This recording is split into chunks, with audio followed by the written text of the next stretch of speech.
Tanzania, East Africa, on the first leg of what should be a spectacular journey of well over 1,000 miles. My journey starts with a 300-mile voyage on Lake Tanganyika on the world's oldest passenger ferry, the Liemba. Starting from Kasanga on Lake Tanganyika, the Liemba is taking me north all the way to Kigoma, gateway to nearby Gombe Stream National Park, where I'm going trekking in search of wild chimpanzees after getting there in a local lake taxi. Personal space, who needs it? Comfort? So overrated, right?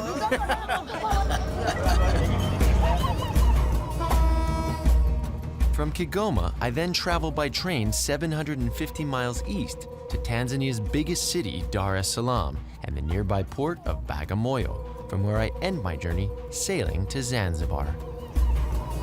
I'm on the Indian Ocean sailing on a dhow, fighting the winds just to stay on course.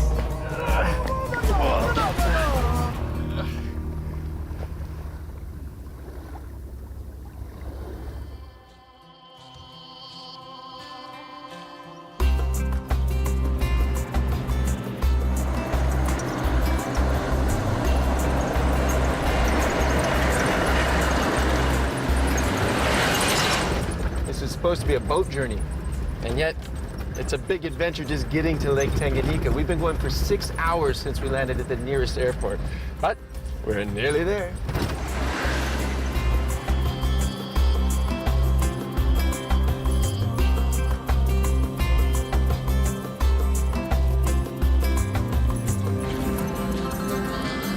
Wow. Let's stop here for a second, yeah? We finally made it. Lake Tanganyika, the longest freshwater lake in the world, right here in the middle of Africa. This is beautiful and serene. It's much bigger than I thought. I mean, this looks like an ocean almost. Look, that's Kasanga. That's where I'm catching my boat. Doesn't really look like a busy port, but it is what it is. Better get down there so I don't miss the boat.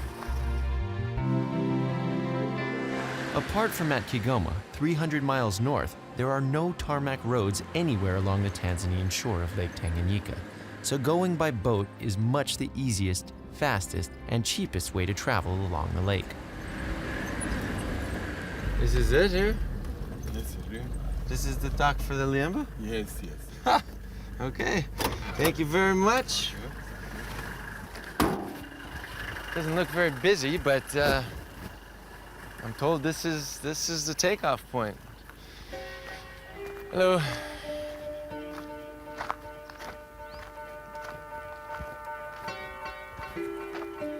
Liemba is coming?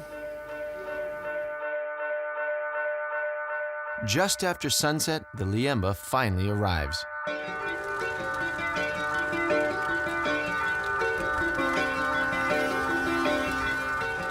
The Liemba's arrival is a really big event for the locals because apart from being the one and only passenger ferry on Lake Tanganyika, it also only travels once every fortnight. As well as transporting up to 200 tons of cargo, it can carry up to 600 passengers.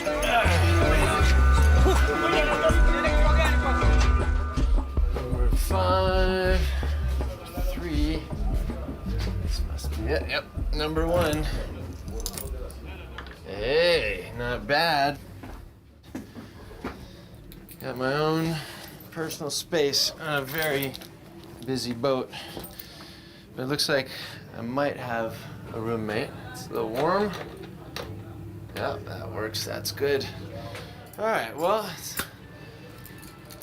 it's been a long day, long journey to get here, and I'm tired, so I'm gonna go to bed. Good night. There are only 12 first-class cabins like mine on the boat, with the vast majority of passengers traveling much more cheaply in third class, sleeping where they can as we travel through the night. From Kasanga, the Liemba's journey up Lake Tanganyika is scheduled to take nearly 2 days, as it stops at lots of villages along the way. I'm getting off at the boat's final port of call, Kigoma, before heading on to Gombe Stream National Park.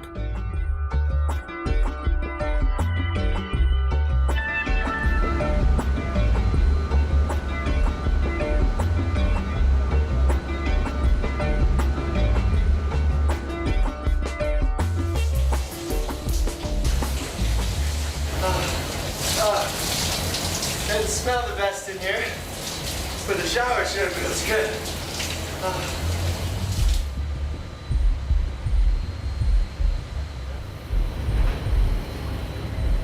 Wow. What a great way to start the day. Who needs coffee when you got a view like this? This water is so pure blue.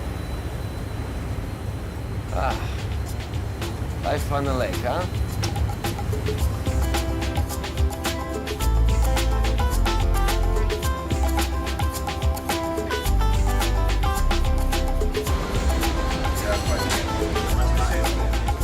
First-class passengers share the use of the restaurant with the Liemba's crew. But the vast majority of passengers traveling in third class must either bring their own food with them or buy it from small food stalls on board.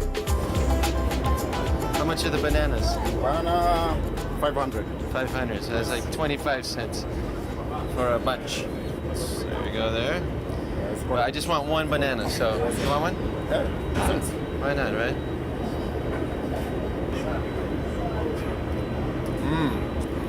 Nice and ripe. So it seems like there's a lot of people in here right now. Actually, it's gonna get a lot more packed from what I'm told, because every town picks up more and more people as they head to the big city of Kigoma.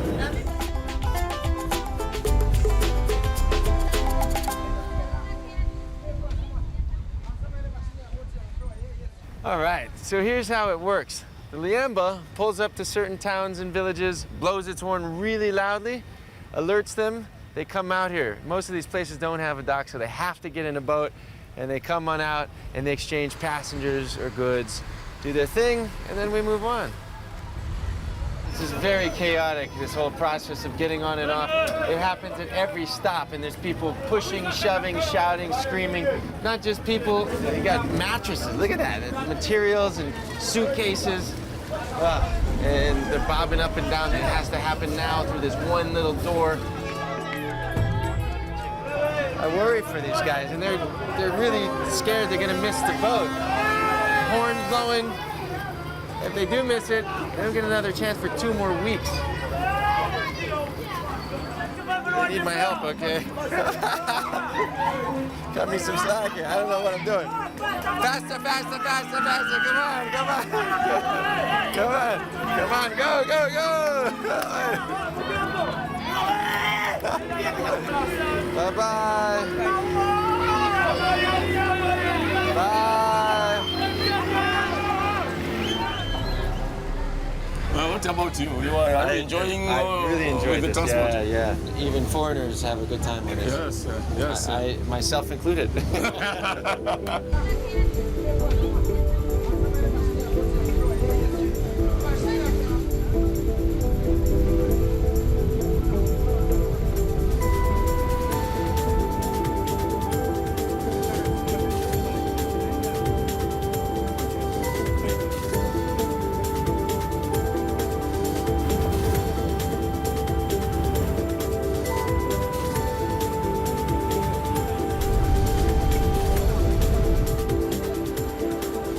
As it turns out, there is in fact one village along the lake that does have a jetty where the Liemba can dock. All right, so this is Kapili, and this is the only stop along the way where you can just get off and be right on dry land, not do the boat-to-boat transfer. So I'm gonna explore for a few minutes. Hi. Hi, how are you? There's a church here, right? Like an old, the oldest church in Tanzania? Yes, there's one up there. Yeah? Yeah. How do I get there? Just straight up this path here? This one. Come, I'll show you. Yeah, you sure? Yeah, no problem. I have to wait here? Yeah. What's your name? Wandesha, and you? Zay. Zay, nice to meet you. Nice to meet you, too. Welcome to Kipil. Thank you. Yeah, it's no problem. It's not too far. Not too far. Yeah. So this boat only comes in every 2 weeks. You get a lot of tourists coming in here? Not a lot. The only way is through the boat, the Liemba. Yeah, that's the only way. Do people explore the church while they're here? Like, it's only a few minutes. We have to kind of hurry to get to the church and then get back on the boat. We miss it, doesn't come back for 2 weeks, right? Yeah, of course, that's what will happen. You need to hurry. There it is. Yeah, that's the one. Watch your steps. Any snakes around here? Yeah, you Yeah? should be careful. Snakes. Here you are. That's in really good condition. I was expecting a ruin. Good location, that's for sure. Yeah. Top of the hill here. Ah, look at this. This is impressive. So, what year was this built? It was 1890s 1890s. And it's by White Fathers missionaries. The White Fathers had a mission to free slaves around these areas. So they're going out buying slaves, acting like they're going to be the masters, but then bringing them here They and bring not them. making them slaves. Yeah, and then they built the church. So the slaves actually helped build this. Yeah, they did. So they didn't build it as slaves being like forced to build it, but they were freed and offered. Yeah, If you I know. want to help, you can. Sure, that's what happened. They're really talented and skilled Yeah. masons. Look at that. They did a really good job. Yeah, I mean, because they were offered freedom. anything for freedom. Yeah, No anything. kidding. Oh, that's my boat. I gotta go. Okay. Thank you so much. Oh, it's- Say a prayer. I make the boat. Okay, it was Leave nice without me. meeting you.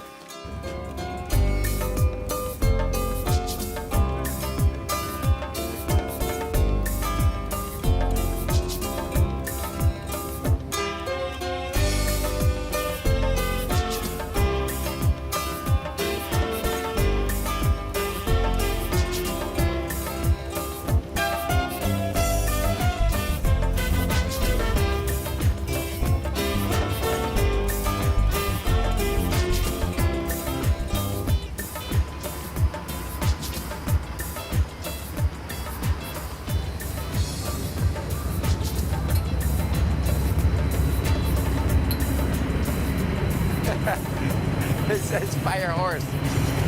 I wonder if that's more efficient than a fire hose. Noise the engine. Ah, the lifeboats.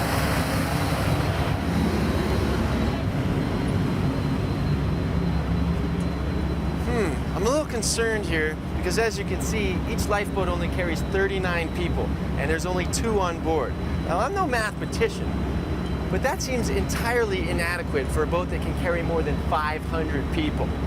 And another thing, this boat was built almost the exact same time as the Titanic. We all know how that ended. They didn't have enough lifeboats either. Luckily for me, we're not expecting any icebergs. In the unlikely event that the Liemba did happen to sink, all the hundreds of passengers who couldn't get in the lifeboats would need to cling to one of these floating lifesavers. The remarkable thing is, during its 100-year-long lifetime, the Liemba has sunk before, back in 1916. The reason it sunk? Amazingly, during World War I, the Liemba was a German warship.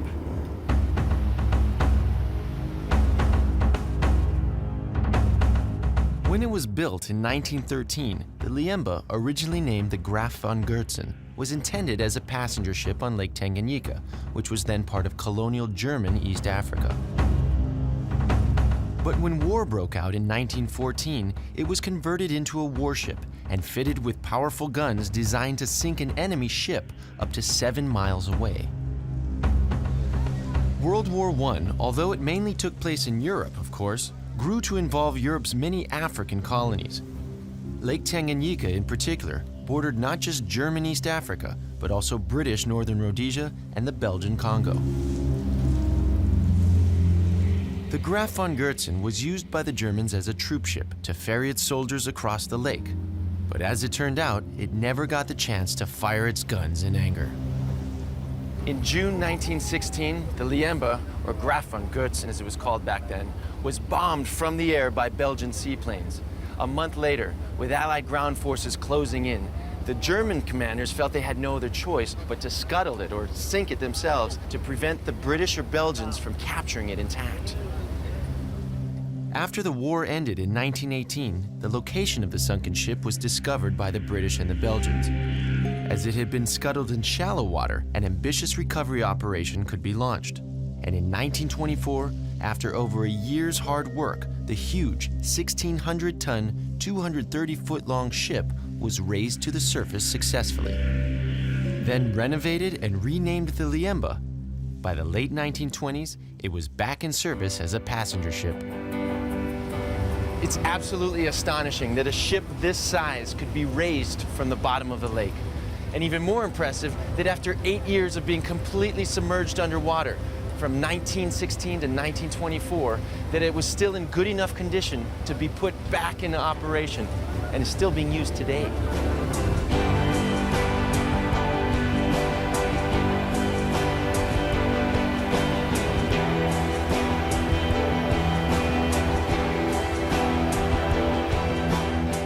Today, the Liemba's hull is still original, dating to 1913, but the rest of the ship has been modernized over the past century, including the heart of the ship, the engine room. The engine room is very noisy, of course, when the ship's traveling at full speed, but luckily for my eardrums, we're coming up to a stop offshore from another village.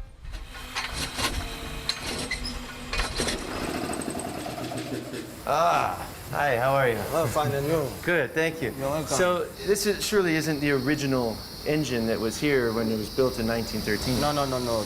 These were installed later. They were installed in 1993. 1993, these engines? Yeah, but these are a bit older. Bit old. The engine's old age slows down the Liemba, and the historic 1913 design of the ship's hull doesn't help either, due to the unusually long propeller shaft. The shaft's old-fashioned design means that a significant amount of the engine's power is lost along it. The Liemba may not be as efficient or as reliable as more modern ships, but with its remarkable wartime history and its status as the oldest passenger ferry in the world still in regular service, it well deserves its nickname, the African Queen. Hello. Can I come in? Please come in. Hi, Captain. Hi. So you're the captain of this whole ship? Sure. That must feel good, huh? Yeah. I feel good because I feel that I'm carrying some history. Yeah? I'm carrying the world history, so I feel very good. Yeah? This has been going for over 100 years. What's the condition of the boat? Is it barely holding on, or is it going to go for 100 more? The outer shell of the vessel is still very strong, Yeah. but the engines are very old. They need repair, but the outer shell still can survive more 100 years. So that's where the potential is. As long as the shell is good, the hull is good, you can keep going. Yeah, we can keep going. That's amazing. All right, well, thank you very much. I better let you get back to work. Okay, thank you very much. Okay, see you. Bye-bye.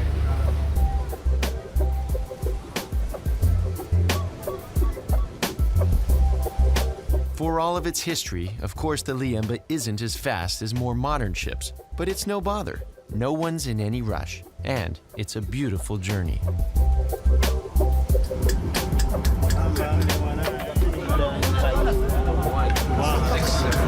He's cheating.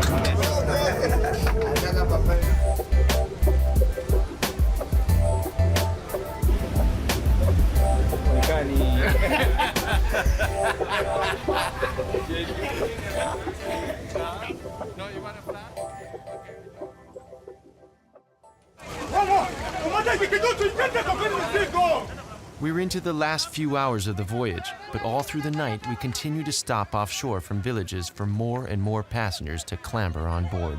This is absolute mayhem, insanity. As if it's not hard enough to do this anyway during the day, they're doing this at night. This is the horn. They're like telling them, hurry, hurry, hurry. Add pressure to this situation. What really got me was just seeing these babies being tossed by one arm at a time, and you watch the mother. She's like, oh, you know, two of her kids are just being like dangled like that. And then she's trying to get up, and they're all trying to shove as the boat's going up and down. These guys don't have a choice. This is their only way to get to the big city, and they have to wait on this schedule, and it happens to come at night. They got to deal with that.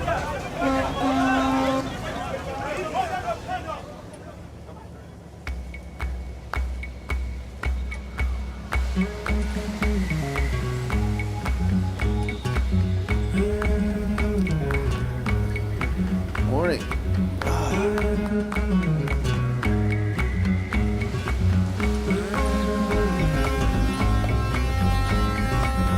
At last, after nearly 2 days on the lake, we're arriving at our final destination, Kigoma, the Liemba's home port. What an amazing experience to be part of such a historical ship that's been going for over 100 years and still going strong. That is one tough boat. No wonder they call her an African queen.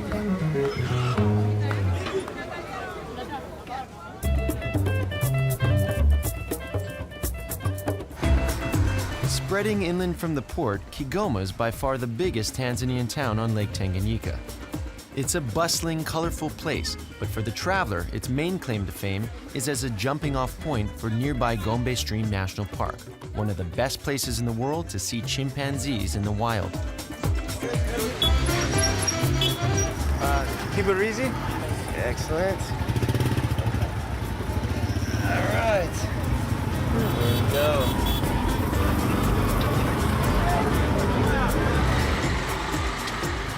I'm keen to head to the national park straight away, and to get there, I'm planning to travel on another tough boat. But there's only one trip a day to Gombe, and the boat's due to leave soon, so there's no time to lose.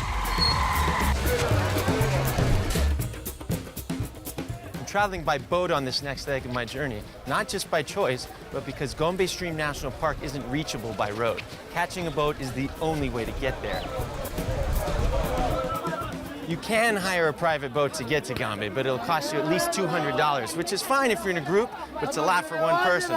So I'm gonna do as the locals do and catch a lake taxi. And this looks like it over here.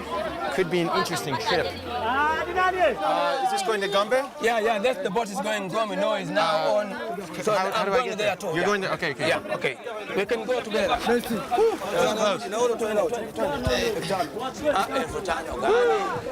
Oh man, I almost missed the boat. It looks a little crowded, but I guess you get what you pay for. As it happens, the price of the trip is just a couple of dollars. It's only around 15 miles to Gombe Stream National Park, but apparently the journey is likely to take at least 2 or 3 hours, as the boat stops at quite a few villages along the way.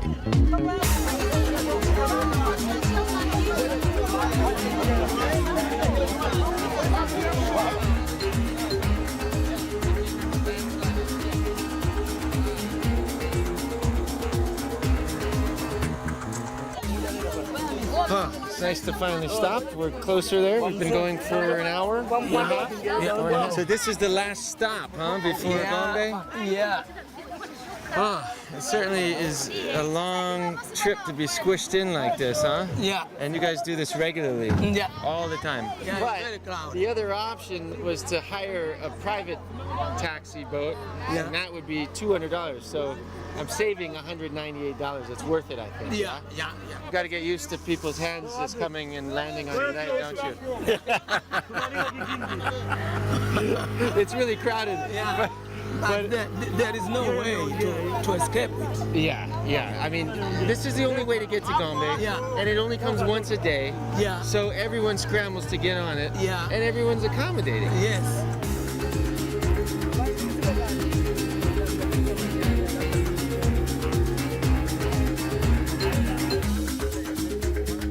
Bye, thank you. Wow. Are you sure that was only 3 hours? That felt like all day. There was one point I just got into this trance. It's so hot I just zoned out. We're finally here, Gombe. This is amazing. Yeah, and this is the entry of National Park. This is cool. And this is the gate where you can check in and enjoy the day and enjoy the forest, enjoy the chimpanzees. I appreciate it. Here's your money. Nice guy. This is quite cool. Hello. Hello. Our entry fee is $100 per day for the 24 hours, and the 20 for the guide, and the 20 for the room. You guys take cash? No, we are not taking cash. No, you don't. Yeah, we don't like take cash. Now we are using only card. That's odd, isn't it? It's opposite of what you'd expect. You're in the middle of nowhere, and you don't take cash. You only take credit card. Yes, please. Yeah. Cash tends to disappear. That's why we like to take card. It's very official, isn't it? So, what are the chances of seeing a chimpanzee while Yeah, we hope so. I hope so. Yeah. I just paid $140. I took a boat all the way all day. I took another boat for the last couple of days. I need to see some chimpanzee. What's the guarantee? We never know. I hope I find him. You are welcome. Yeah. All right. Now, this is exotic. My own private guest lodge with its screened-in veranda. Here's my bedroom. Got a mosquito net. That's essential around here. But this is what I'm more drawn to. My own private beach. What? Are you kidding me? Might have to go for a sunset swim. Woo! This is living.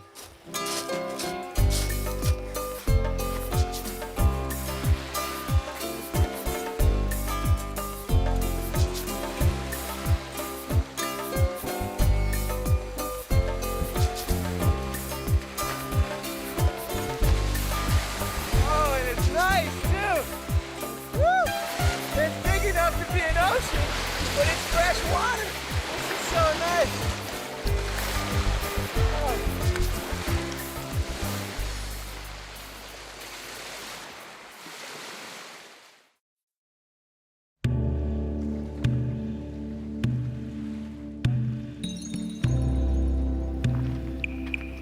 If you want to take a hike here, you got to have a guide. This is Edie, he's my guide. Hi. And hopefully, he leads us to some chimpanzees.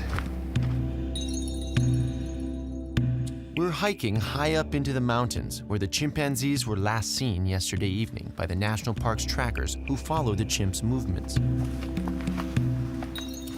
these trackers do this every day. Yeah, they do every day.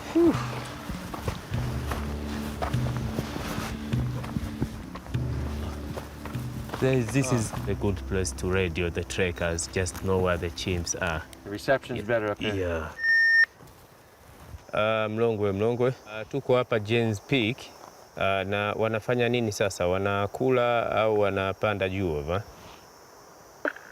Wametulia mahala wanafuatuana.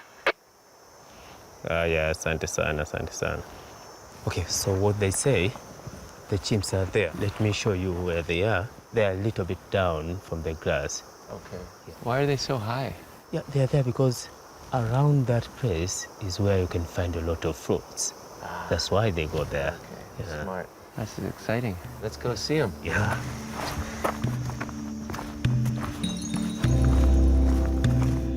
After another hour or so walking through the forest, we get all the way up to the tree line. I thought you said the chimpanzees were in the trees before the grass.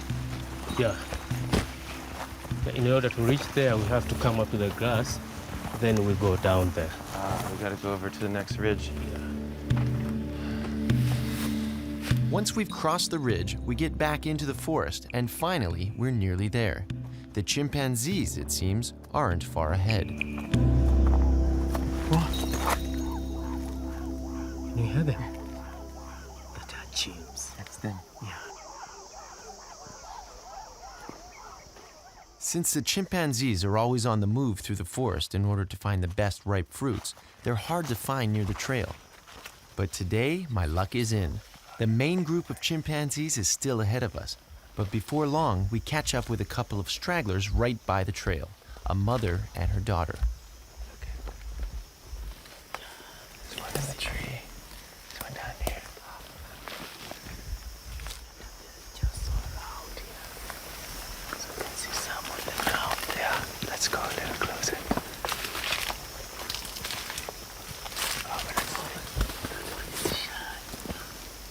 Wow. Look at that. How exciting. I had my doubts, but here we are.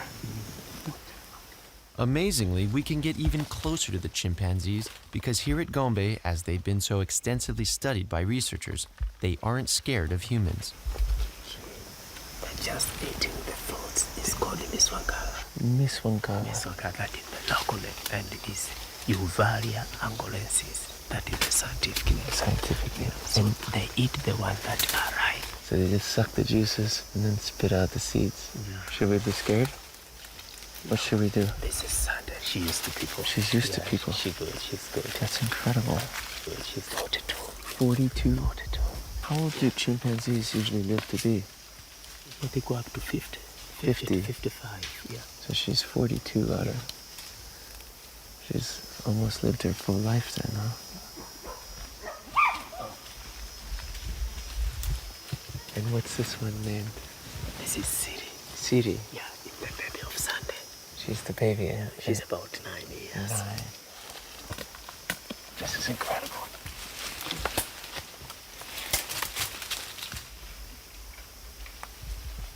Remarkably, a short distance further along the trail, we come across the rest of the group, numbering over 20 chimpanzees in all. This is amazing. 1, 2, 3, 4, 5, 6, 7, 8, 9, 10, 11, 12, 13, 14. But they're down on the ground, all of them. They're just resting after eating. Now they have to rest. Digesting. Yeah. And you can see Anna, they're just grooming, just to remove the ticks. They clean each other, yeah. How old is this baby? This On the left and the first one. she's about maybe 1 year. 1 year.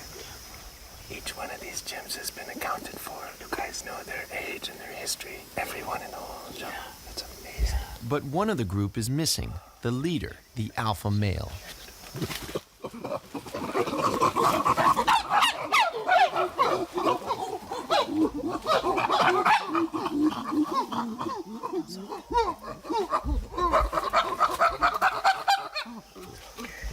The one that joined right now is the alpha male, Ferdinand.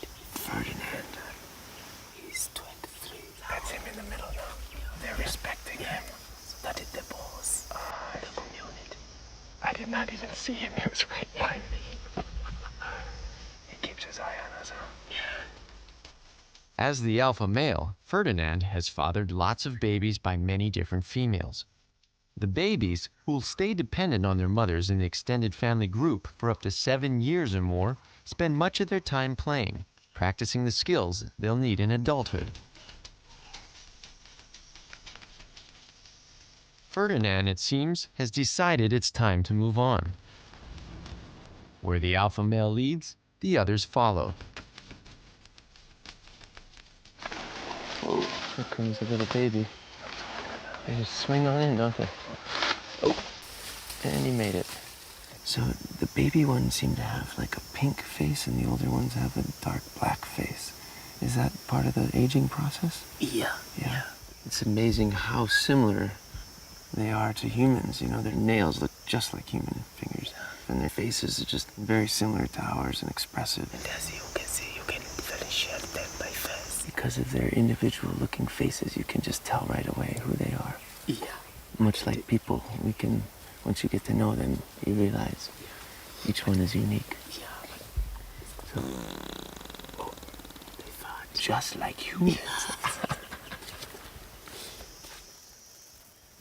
I never imagined in my wildest dreams I would get so close and just get to hang out in the wild with chimpanzees. I mean, how unusual is this? Or is this every person that comes here gets to come do this? No. And you know why? Because most of fruits are not near the trail. So most of time they spend in the forest. This is not happened for almost a month. It's incredible. What an experience. Thank you. It's been the experience of a lifetime getting such a rare and privileged close-up view of wild chimpanzees here at Gombe. But now it's time for me to move on.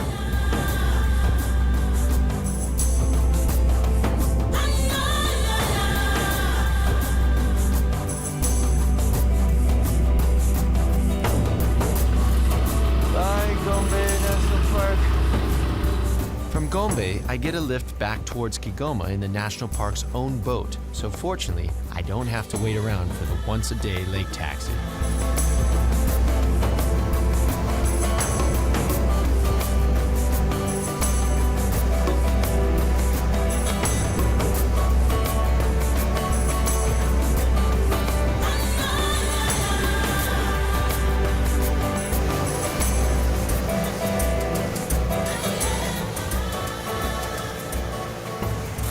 Made it.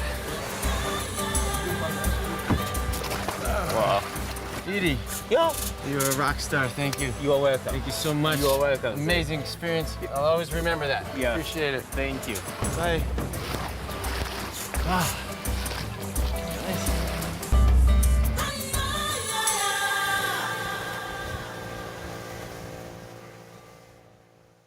But 150 years ago, it saw some hellish scenes.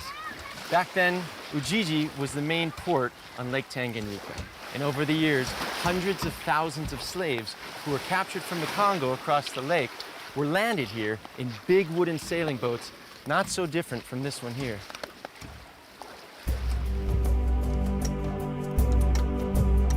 For the final part of my tough boat journey here in Tanzania, I'll be following the exact route that the slaves were taken on. From Ujiji, the old slave caravan route stretches 750 miles across the country to the ocean. Today, the first mile or so of it is lined by an avenue of ancient mango trees. These mango trees are hundreds of years old, so it's chilling to think they were actually here when the slaves were marching past them.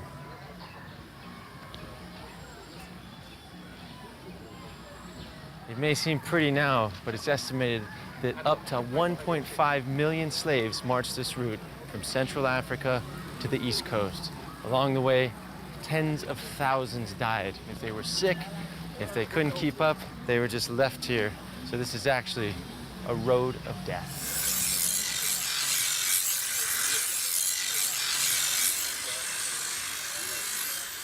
For me to walk all the way to the coast like the slaves did before they were taken by sailing boat to Zanzibar's slave market would take me about a month. So instead, I'm traveling by train from Kigoma all the way to Dar es Salaam on the coast. Nowadays, there's a train that leaves 2 to 3 times a week from here to Dar es Salaam, and I'm about to miss this train, so I gotta go.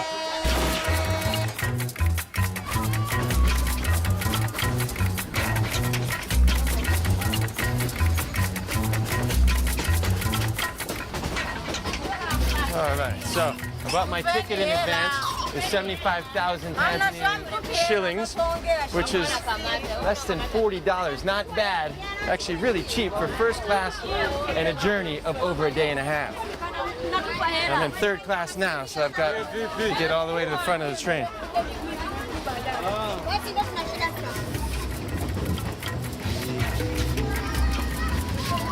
All right, this is me. Not bad. Oh, there's actually a lot of space in here.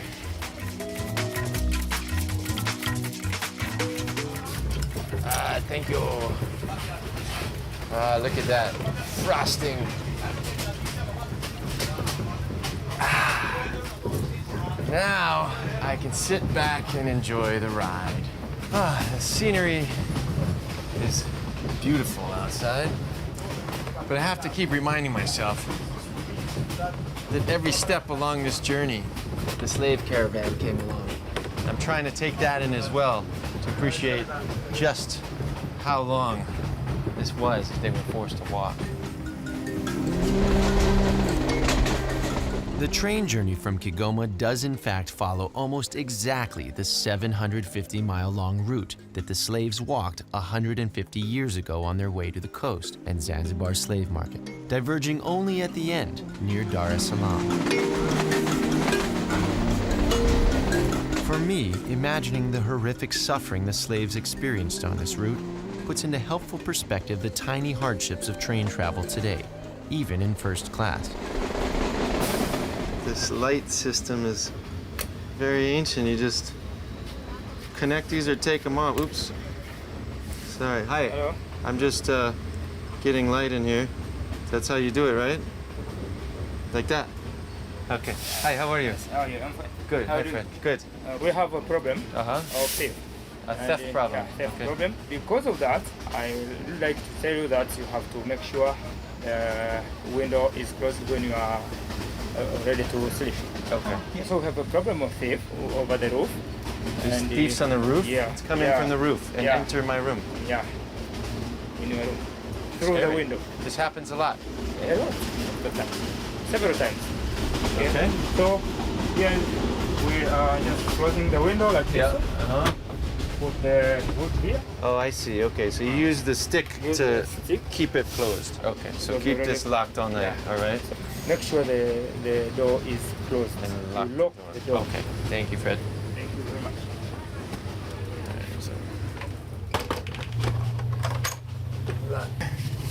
It's nice of that policeman to come in and make sure I understand that they're doing their part, but I need to do my part as well. All right, that is secure. Doors locked, windows secure, bags under there. Oh, and the light. Good night.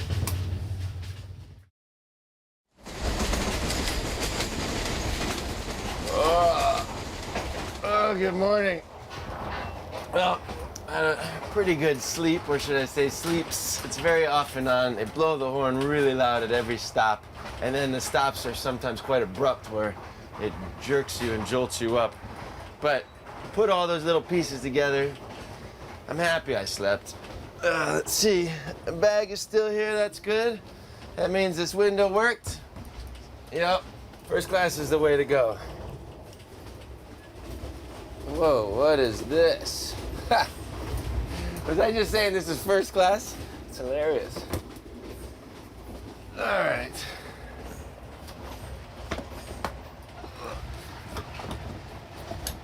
Get some fresh air in here.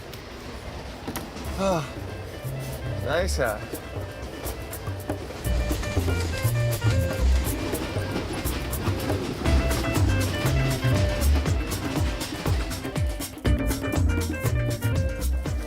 See what they're selling here. Lots and lots of bananas and sugar cane. Sugar cane, please. Just a small piece. Okay, look at what I bought. Look at all this sugar cane I bought. I bought sugar cane for the whole train.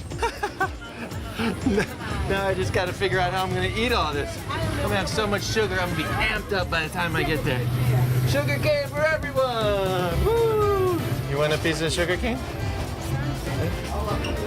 Some sugar cane? Yes. Okay. Okay, thank you. Ah, here we go. Someone who's eating sugar cane. They can explain to me. Hello, how are you? Good, thank you. Yeah. Can I get your help? Yeah, okay. I don't know what to do with it. Yeah. Do I chew this and swallow it? Yeah. Or just chew it and spit it out? Throw it out. You throw it? Yeah. And you hope nobody's on the other side? Nobody outside.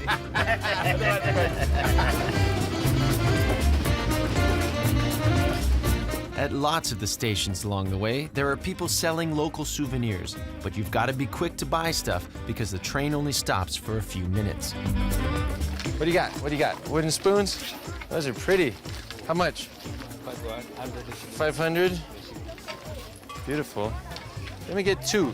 Yeah, look at that. All one piece. Beautiful. Thank you. What do you got? What do you got? What are these? 1,000. What are they? Whistles? Ah, nice. All right, I'm ready to depart. All aboard. Let's go. Next up, Dar es Salaam.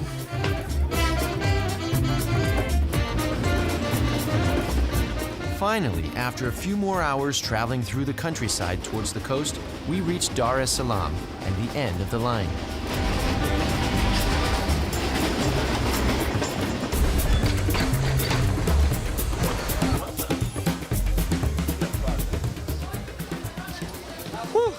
That was quite a journey. After 2 days on this train, I finally made it here to Dar es Salaam. But I'm not stopping here. Instead, I'm going further on up the coast to the old 19th century capital city, Bagamoyo. 40 miles up the coast from Dar es Salaam, Bagamoyo today is a small, sleepy coastal town full of crumbling ruins. But 150 years ago, it was a rich and busy slave port. the last site on the African mainland for hundreds of thousands of slaves who'd walked here all the way from Lake Tanganyika and beyond. Even the name of this place carries a poignant memory of the tragic history of slavery here. Bagamoyo translates as "here lay down your heart," essentially abandon hope here, which is no doubt how the slaves felt as they were loaded onto the sailing boats and forced to leave their homeland forever. Today, Bagamoyo's fleet of traditional merchant sailing dhows, which once transported humans to be bought and sold at the slave market on Zanzibar, just 25 miles away, carry much happier kinds of cargo to and from the island. Tubs of cooking oil, for example, which are cheaper to buy on Zanzibar, are a popular item that's traded in this direction.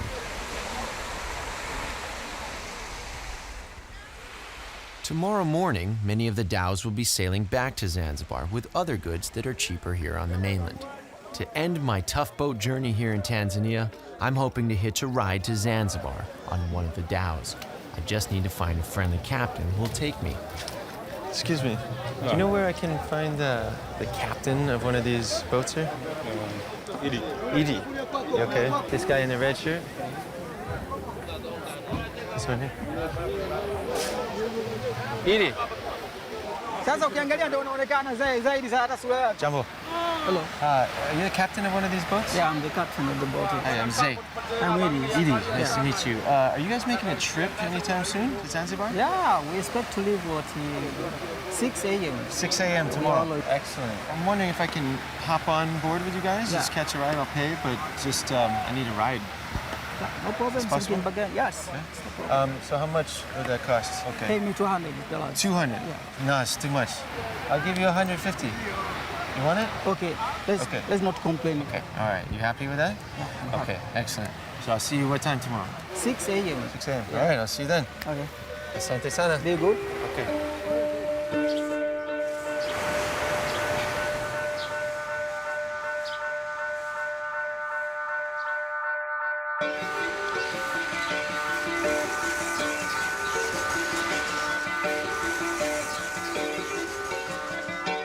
The next morning, just after dawn, I make my way out to rendezvous with the dhow. The captain is keen to get going immediately, so as soon as I'm on board and we can get the sails rigged, we head out to sea. We're off to Zanzibar! Traders have sailed the Indian Ocean in beautiful dhows like this one for not just hundreds, but thousands of years, and it feels very special to be making this journey in such historic fashion. The dhow's cargo, however, is as ordinary as can be. So, what are you guys taking here?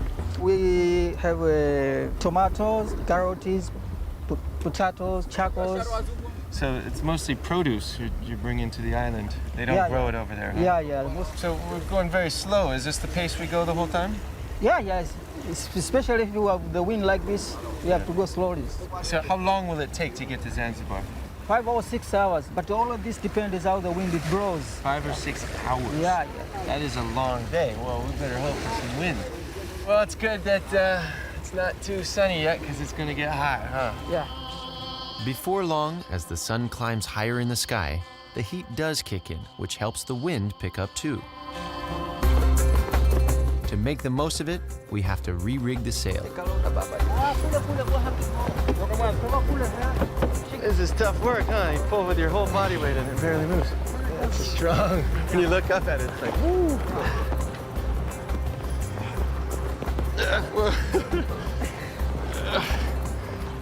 With the work done and the wind now fully in our sail, happily, I can just sit back and enjoy the rest of the spectacular ride to Zanzibar.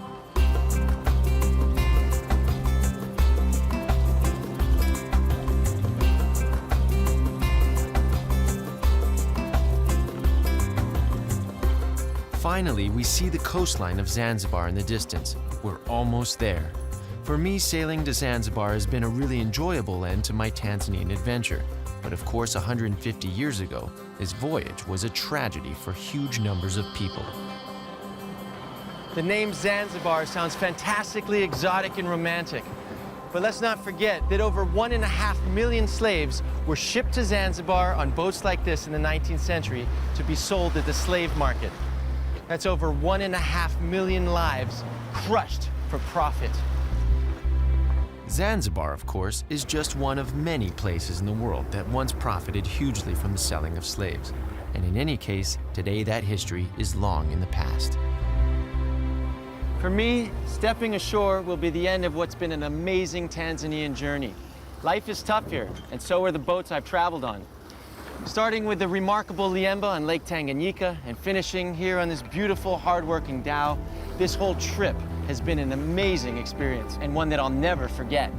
Thanks for sharing the adventure.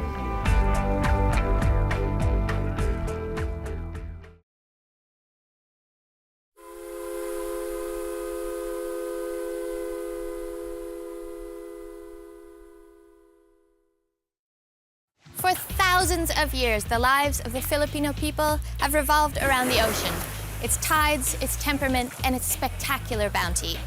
They know the ocean better than anything, its rhythms, its secrets, and sometimes its phenomenal destructive power. The Philippines is home to 10,000 miles of beautiful sandy beaches, lush tropical rainforests, smoking volcanoes, plunging limestone cliffs, and the most biodiverse marine life on the planet. Boats have been used for centuries to connect communities, create trade routes, feed the nation, and have fun. I'm on an island-hopping adventure, and there's certainly plenty to choose from. The Philippines is an archipelago of 7,107 palm-fringed islands dotted through the Pacific's stunning Coral Triangle. My journey starts in Cebu, where I learn about the birthplace of the country and its main religion, Christianity, before heading to Bantayan Island to try my hand at fishing. Next stop is Negros, the sugar capital of the Philippines, and home to one of the country's most breathtaking festivals in Bacolod. I then head briefly to Iloilo on Panay, where I catch a 36-hour ferry across the Sulu Sea to the Philippines' last frontier, Palawan. The Philippines have hundreds of ports, connecting the dots island to island. Cebu Port is the second largest in the country, and every year moves over 18 million passengers and 42 million tons of cargo. Situated in the heart of the country, the port accommodates ships from all over the world. As a collection of islanders, the Filipino people rely on boats and ocean highways to survive. Only 71 out of 7,107 islands have airports, so for many people, boats are a lifeline and the only way to get supplies. Cars, food, building supplies, livestock, even people all arrive by boat. I'm off to meet port manager, engineer Ernesto Boltron, who's in charge of these bustling waterways. This vessel come from China. They are loading steel product. What's on that boat over there? Yes, that's the vessel carrying rice from Vietnam. Every month we have one vessel for rice. One rice vessel, okay. And how many tons would be on that boat? 360,000 sacks of rice. Sacks of rice, okay. So the port is very important to Cebu. Yes, of course. Port is indispensable. When you live on an island, boats are everything, aren't they? Yes, you live in the island, then if there is no port, then the island is only dependent for their own resources. But, you know, we need also other resources from other islands. Cebu City is a mad maze of chaotic streets, precarious shantytowns, honking gridlocked highways, and bustling markets. I knew that with 3 million people, Cebu is the second largest city in the Philippines, but I was not expecting this. Woo! Cebu's energy is overwhelming, and hidden amongst the mayhem are some of the Philippines' most historic sites. It's the oldest city in the Philippines and was founded here when European explorers arrived in 1521. Ferdinand Magellan, sailing under the Spanish flag, stumbled upon the islands on his way to circumnavigate the globe. This was the birth of the country, and for over 300 years the Philippines were ruled by Spain. I'm off to meet local historian Cabino to learn more about the birth of the Philippines. Thank you. Soy, welcome to Cebu, the oldest city in Asia. What were the Philippines like before the Spanish arrived? Prior to the arrival of Magellan, we are not savage as some history books would tell us. We have already trade relation to China would be as early as the 1200. There's no nation to speak up initially. We are different people, we speak different language, we have different culture. We were introduced to the world. To the world as the Philippines under Spain. So Magellan came to Cebu, befriended the king, and the king of Cebu tricked him to fight the war against this other king, Lapu-Lapu. Lapu-Lapu is the king of the island of Mactan. And Magellan summons him that you have to bow to the king of Spain. Lapu-Lapu said, I bow to no one. Magellan wanted to teach this infidel a lesson. One Spanish soldier could easily kill 100 naked natives. His men of 60 people went to Mactan. It was low tide. They had to take off their armor plates because they have to wade in the water. Right. And the natives were gunning for their legs. They used spears, they used arrows. It was a free-for-all fight. They were overwhelmed. Then Magellan was killed. Magellan just dies there in the battle. Yeah. So what happened after that? They came back with a vengeance in 1565, Miguel Lopez de Legazpi. This guy is a conquistadores. This guy is really mean business. He's there to take over. And then conquered the Philippines island by island. Eventually, they went to conquer Manila. Religion was Catholicism. At that was used as a tool of colonialization. We are going to hell if we are not going to be obedient. They were able to Christianize majority of the Philippines. So how important is Christianity for people today? In the Philippines, Christianity is a way of life. 86% of the country is Roman Catholic, and while the Spanish may have left over 100 years ago, their religion and devotion to God remains strong.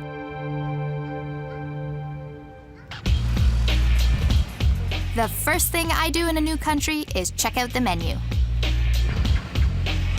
Food in the Philippines is incredibly delicious. There's tons of exotic fruits, loads of stir fries, and fish. There's fish everywhere. Here, we've got a delicacy of dried fish. So when you have a hot climate, traditionally, no refrigeration.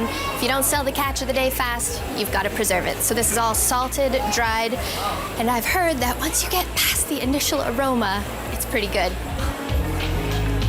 As a nation of fishermen, life in the Philippines revolves around the daily catch.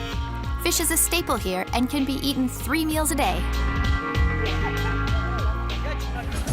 How do you eat it?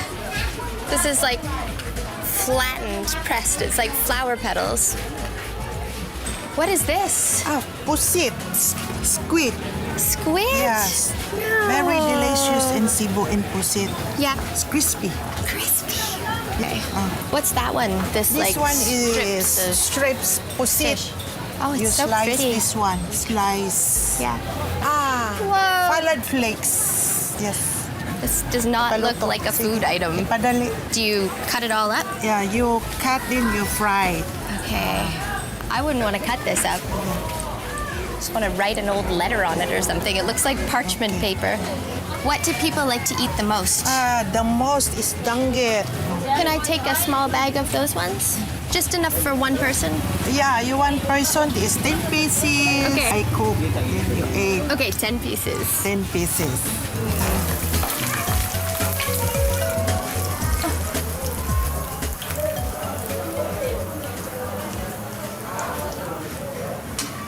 Salty, chewy. It doesn't taste like fish. If you gave me this, I would... I don't know, it just tastes like salty jerky or something. Take a sheet of these home with me. One of the most prolific producers of fish is my next stop, sleepy Bantayan Island off the north coast of Cebu. It's the first ferry journey of my trip, and I need to get to Hagnaya Port. Hi. I need to buy a one-way ticket to Bantayan, please. Here's your ticket. Thank you. 30 change. Thank you, ma'am. Have a nice trip. Here we go.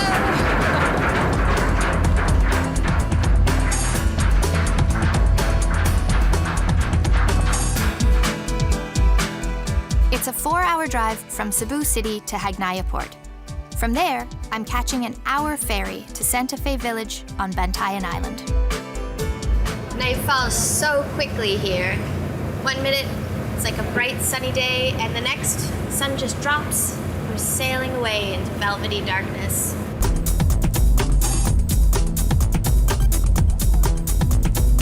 For these people, catching a ferry is just like taking the subway. We made it! Now where? I can't wait to see what this looks like in the morning.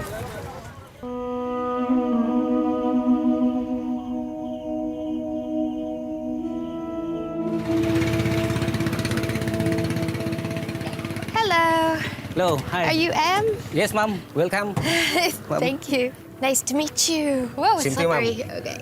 This is your boat. Yeah. Hey. This area of the Philippines was devastated by the super typhoon Yolanda when she tore through the country in 2013. Here in Bantayan, the villagers lost everything, including the boats they rely on. Realizing that boats were the key to survival, the Back to Sea Foundation helped fund new fiberglass boats for fishermen like Am, strong enough to survive future storms.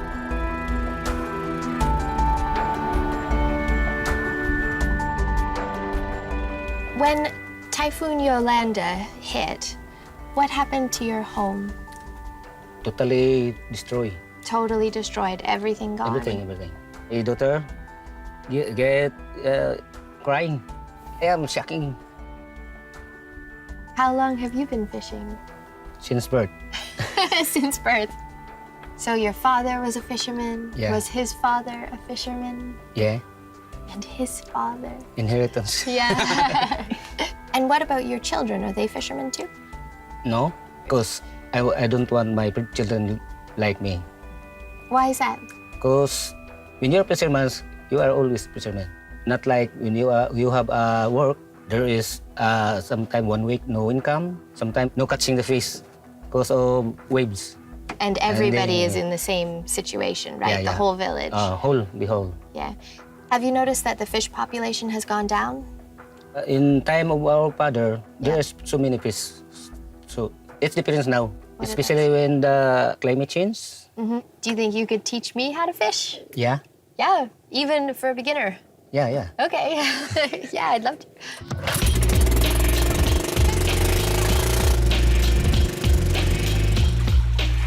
Oh, okay. Whoa, that's a crazy one. Yikes. They're flying all over the place. Whoa, you've got everything in there. Crabs, fish. It's weird, there's all these like colorful, it looks like reef fish, the really small ones that you see when you're snorkeling. It's a little strange to be thinking of eating those rainbow cutie pies, but you have to feed your family.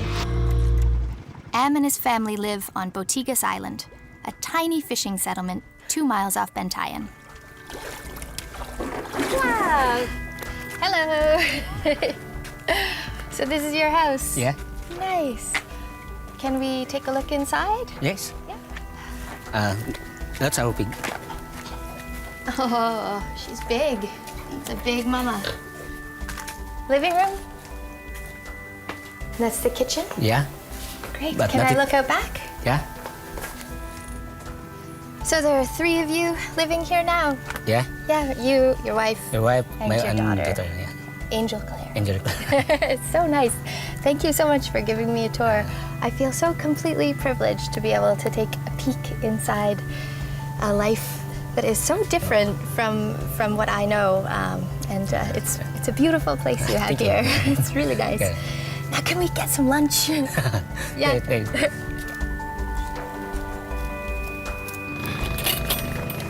It's just out of the ocean onto the grill, and it tastes perfect. This is amazingly good. Yeah. Wow. Thank you.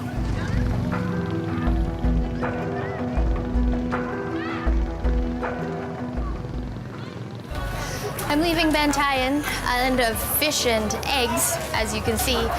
Is this the ferry to Negros? No. Yes? That big one out there. Okay, so we've got a bit of a ride on a smaller boat out to the big boat. Feeling a little trepidatious. Thank you. Found where the eggs stay. Everybody's getting a life jacket, so I think I'm gonna find that. Jump over the hole.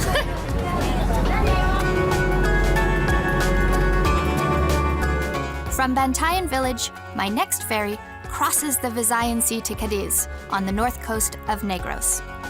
From there, I will travel through the sugar fields to Salai, and then on to join the party in Bacolod. Is that a steering wheel from a car? Yeah. Wow, and on the side there, okay, this is quite a system in here. This is island number 3. There are thousands of hectares of sugarcane growing here on Negros. It's a very different landscape from the other islands I've visited. Over half of the sugar produced in the Philippines is grown here, and since the 18th century, it's been the driving force of the economy. The fate of the island and the industry are inextricably linked, and sugar has both made and unmade the fortunes of many men. The 19th century boom created a hacienda class of wealthy sugar barons. Huge mansions sprung up, and everyone wanted to get in on the sugar rush. I'm off to meet former sugar worker Ver Pasete to learn about this industry's sweet success. There's so much sugarcane here. Negros is considered to be the sugar capital of the Philippines. When we were born here, our grandparents taught us how to plant sugarcane. What is it about this island that makes it so good for growing? Because of rain, of sunshine, of the plain, and the kind of soil here. For us, the scent of mud is the scent of money. So the fate of the island is completely tied to the sugar industry. When the cost of sugar was still good, that was the best years for the haciendas. Sugar has a cultural value. Sugar is responsible for the creation of the big houses here. Without sugarcane, we are dead. Without sugarcane, we are dead. You're dead. You are dead. I never thought I'd say this, but sugar is really good for you. Yes, yes. What's life like for the workers here? We have 6 months, there is work in the sugarcane field, and 2 months less work, and the remaining 4 months, we call it tiempo muerto, dead season. You send your children to the cities to become household helpers or catch fish or scratch for seashells to survive. That's the cycle of life. With the sugar highs come sugar lows, and the industry hit rock bottom in 1980. The invention of corn syrup in America caused sugar prices to crash, plunging the island into a socio-economic crisis. Fields lay unharvested, and Negros' monocrop culture thrust the islanders into desperate poverty. The world responded with international aid, and these resilient communities bounced back. We have learned from the ups and downs of the sugar industry. We are not sorry for what happened. That's part of the history. As a matter of fact, our Mascara Festival was born because of that. Our leaders said, well, let us come up with a festival wherein we can smile, we can dance, we can eat, we can drink. So Mascara Festival came into being. So the Mascara Festival was born out a time of disaster and tragedy. Crisis. So it's going to be a crazy, crazy day tomorrow. Yeah, tomorrow it's going to be a crazy day, but you know, sometimes you have to be crazy to live normally.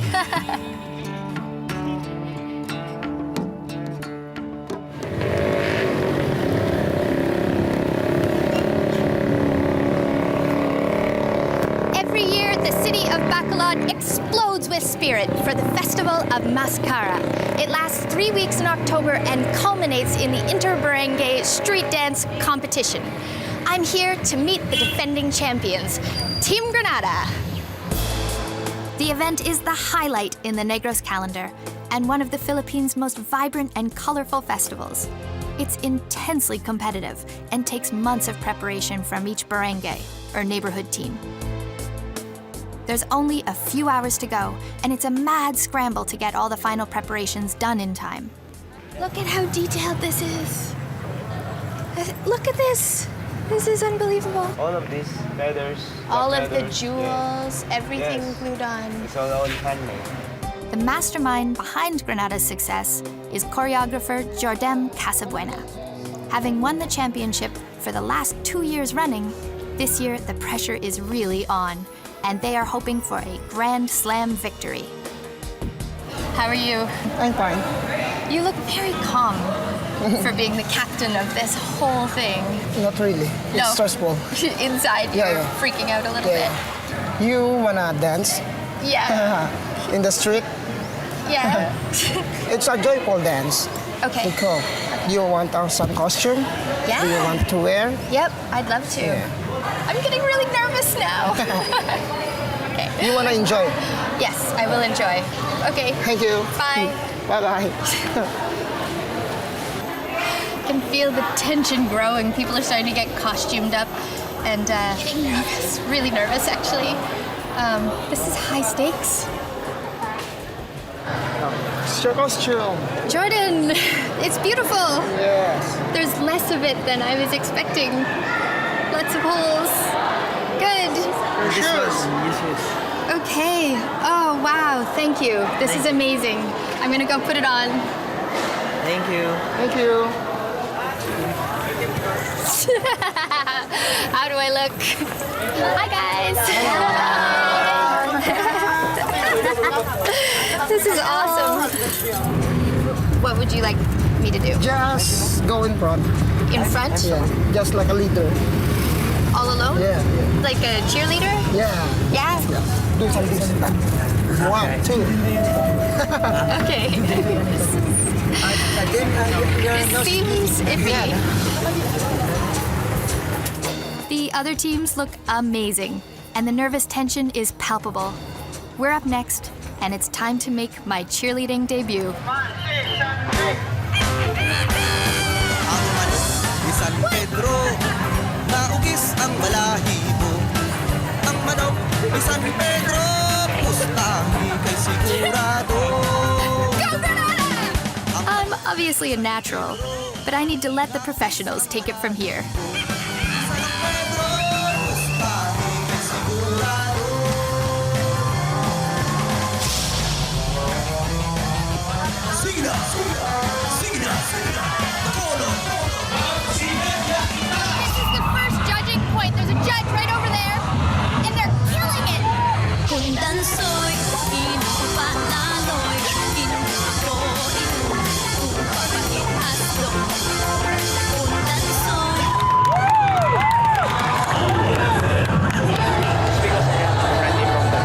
There's 2 parts to the competition, the street dance, which they just killed, and the arena competition, which they're headed to now. If they don't win, I'm going home. There are 17 teams in this year's competition, and everyone is going for gold.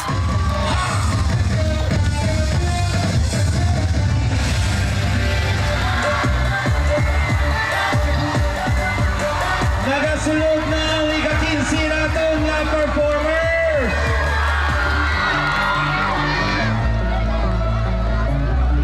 That was brilliant! Congratulations! How do you feel? I'm speechless. Yeah, you must be, you must be. That was definitely the best performance, wasn't it? Yeah. God bless. God Yeah, bless. God bless. Good job. Thank you. Okay, we'll be waiting. Okay, thank you. Good. The teams are all done, and the results are about to come in, and we're going to find out who is the champion.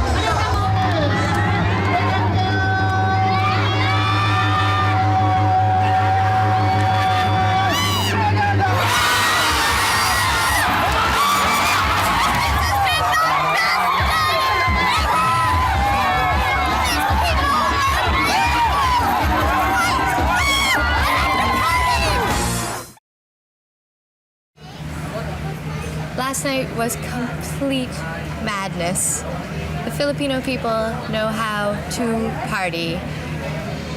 I think I peeled off that outfit at midnight, 1 a.m. Got this coconut thing for breakfast. I thought it was a drink, but it turned out to be some complicated, weird dessert. What is it? This is not good for my hangover.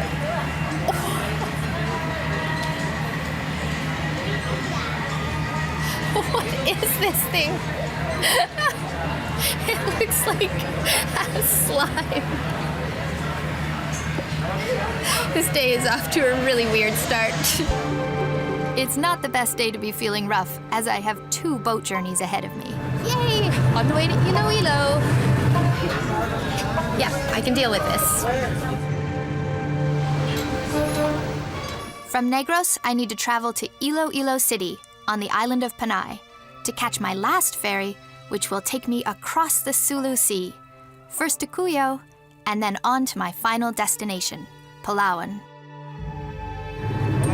Thank you. When the Filipino Revolution toppled the Spanish regime in 1898, Iloilo was the last Spanish stronghold. Today it has a population of 500,000 and is the Western Visayas' biggest city. I wish I had time to explore, but my ferry leaves in an hour. This is the ferry terminal where I'm catching my boat to Palawan. It's 2 nights of travel. Oh, look at these little guys.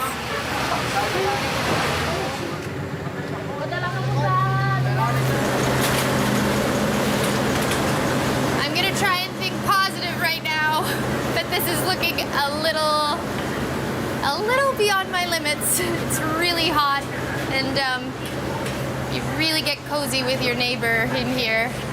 2 nights. We're gonna be like this. I wasn't expecting a cruise ship, but I was expecting my own bed.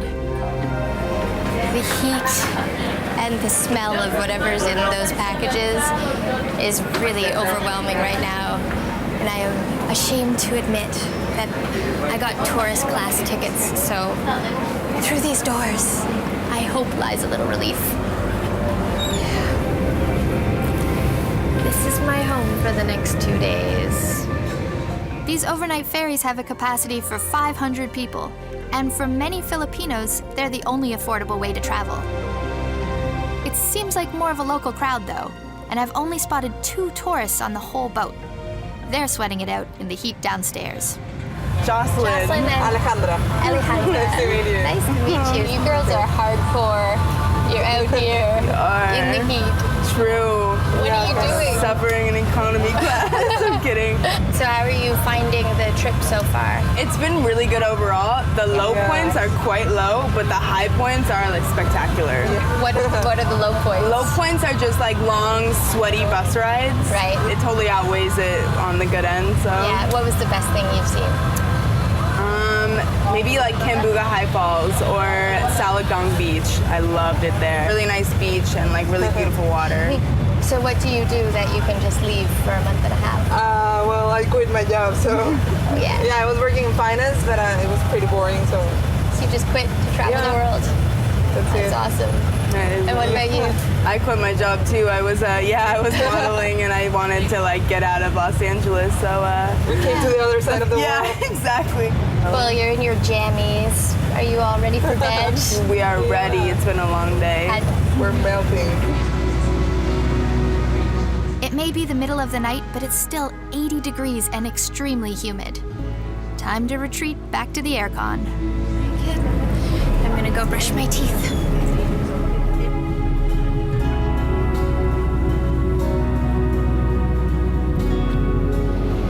They didn't turn the lights off all night long. The mattress is nice and soft at first, and then you feel the bottom of the bed.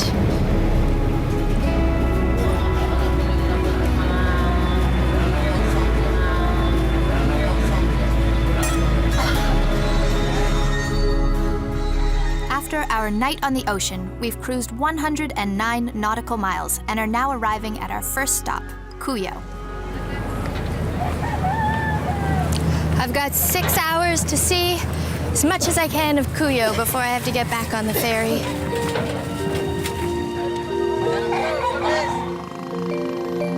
Cuyo is a group of 45 scattered islands and islets. The biggest island is the volcanic Cuyo mainland, with an area of 22 square miles. It's extremely remote, and they rely on these ferries for everything. I don't know how it's possible. Each island is just more beautiful than the next. Long before the Spanish occupation of the archipelago in 1568, Cuyo had a thriving population of Ati, Chinese, and the Vishayan Malay. It was an important stop on the trade route to the Far East, and locals bartered dried fish, sea cucumbers, seashells, and the highly prized edible bird's nests. Hog grower, pigeon pellet, random building supplies. Everything in this country travels by boat, including me. The crowds are just coming in now. This is going to be a very, very tight fit tonight. I'm only on the boat for 2 days, but for the crew, this rusty, salty seafaring queen is their home. Hi. Are you fishing? Yeah, I'm going fishing. It's just for fun. Well, I have no work. Oh, so what is your work on the boat? I'm the one cooking. You're the cook? Yeah. But you're not catching supper for everyone. Oh, yeah, no. What kind of fish? Before I got tangigi, we call it tangigi, the longer one. Oh, a big one. I'm going to throw this. It's like a little squid. It's just already eaten by fish. Oh, it's been nibbled at. Yeah. How long have you been fishing off this boat? Almost 10 years. Really? Yeah. So do you catch many fish? Sometimes I got one, maybe 1, 2, or 3. But today it's really bad. Illegal fishing, destruction of their habitat. 15 years ago? Yeah. Were there more fish to catch? You really noticed it? Yeah. It's amazing that with one line, you notice the difference over that amount of time. Oh, look at that. Plastic squid. Great. Oh, There's I'm no sorry. one. But Fish for supper tonight. Maybe next time.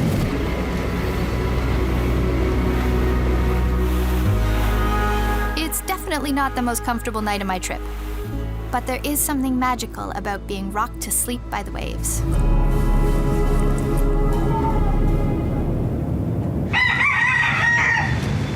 There's no need for an alarm clock on this boat. What is going on? I came out for some fresh air. Hi. And I found these guys. It's like Noah's Ark back here.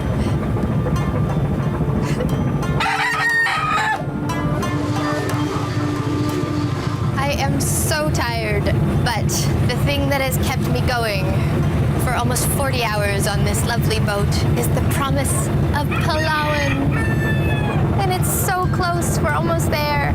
Everybody speaks of this place with such romance. It's like some wild Eden. It just sounds like the most magical, ancient place. I can't wait to get there.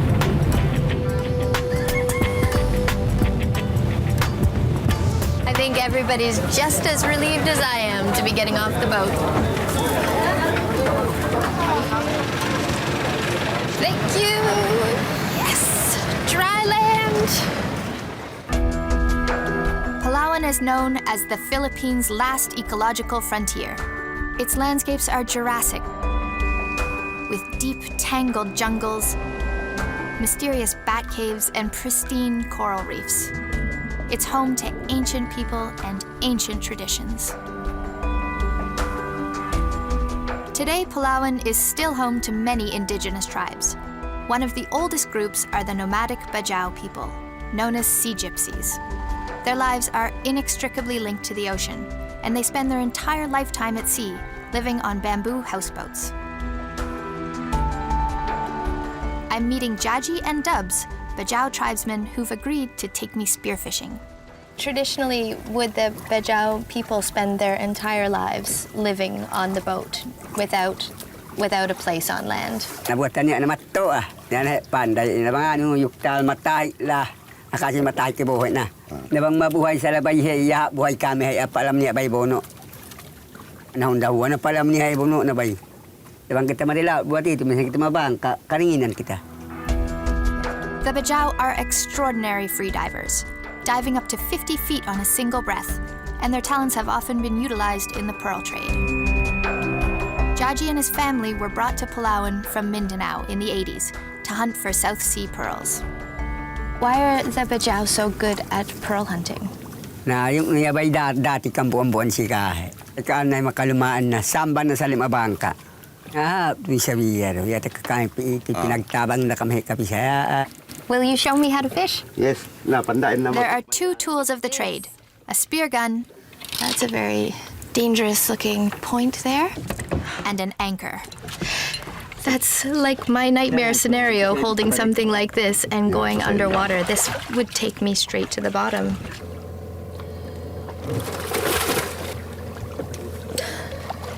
He just sinks like a stone. It's just watching a human disappear into the abyss. It's got to be about 30 or 40 feet. It's incredible. It's witnessing a lifestyle that's been around for thousands and thousands of years. Practically nothing is different.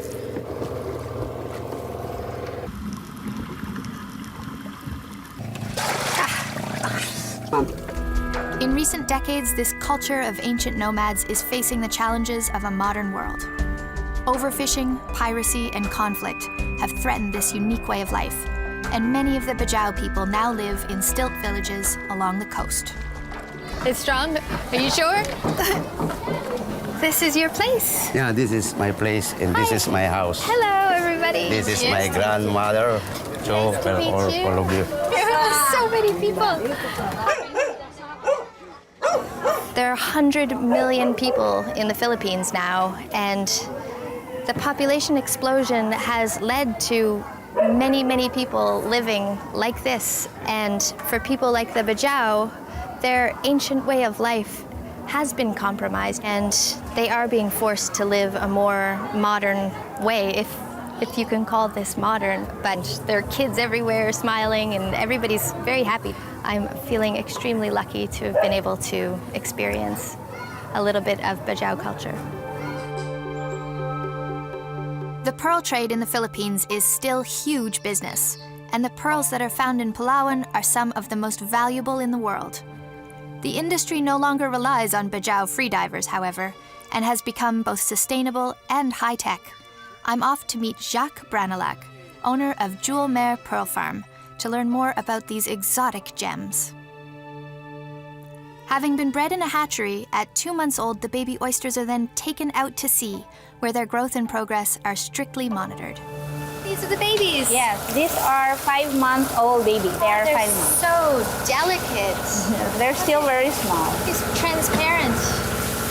This is where we clean the oysters.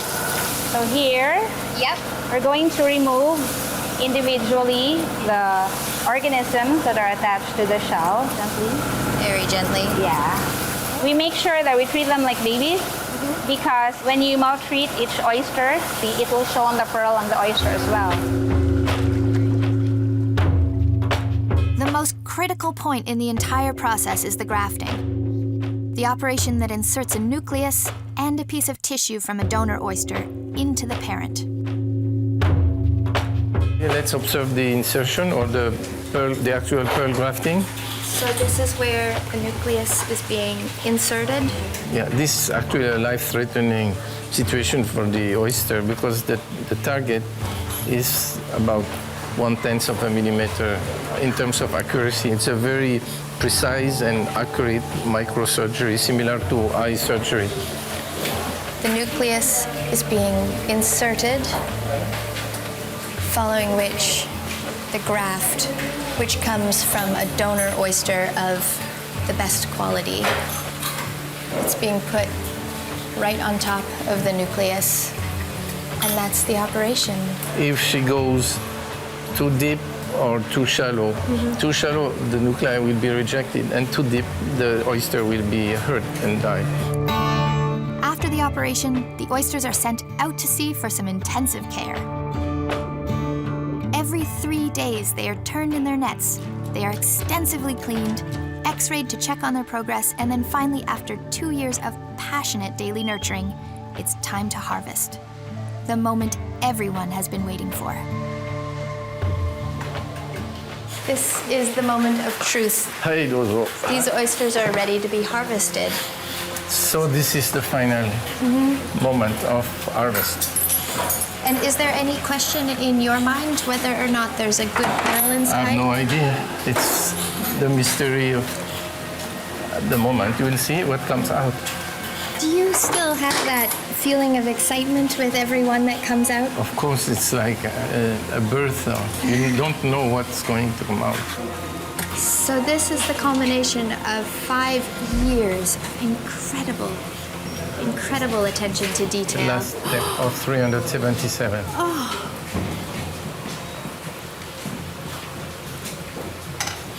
That is a result. An absolutely exquisite pearl. This is just absolutely amazing. You shouldn't be able to pull something like that out of a living creature. They're so lustrous, I can see my own reflection in them. Each one has a unique character and has a soul of its own and a history. What would one of the highest grade that we found today be worth? Well, a pearl like this one would be worth maybe $3,000 to $4,000. $3,000 to $4,000. That's a While lot. this one will be worth nothing or... Absolutely stunning. Thank you so much for taking me through this whole pearl journey. I was not expecting to see how much the environment and the human impact would affect the final product. You've created this relationship with nature. It's just a thing of beauty. I would say marine alchemy. Marine alchemy. I will never look at pearls the same again. You should. And I might have to do some pearl shopping. It's time to head off on the last leg of my journey. From Puerto Princesa, the road winds north for 6 hours to the most northern tip of the island and the remote village of San Fernando. Here, I will join an ancient sailboat and cruise into the turquoise waters of Daracotton Bay. Feels like we're going to the end of the earth.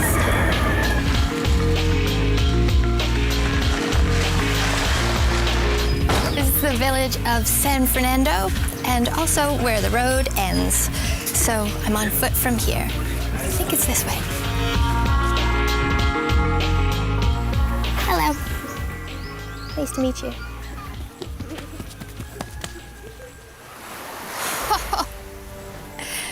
There she is.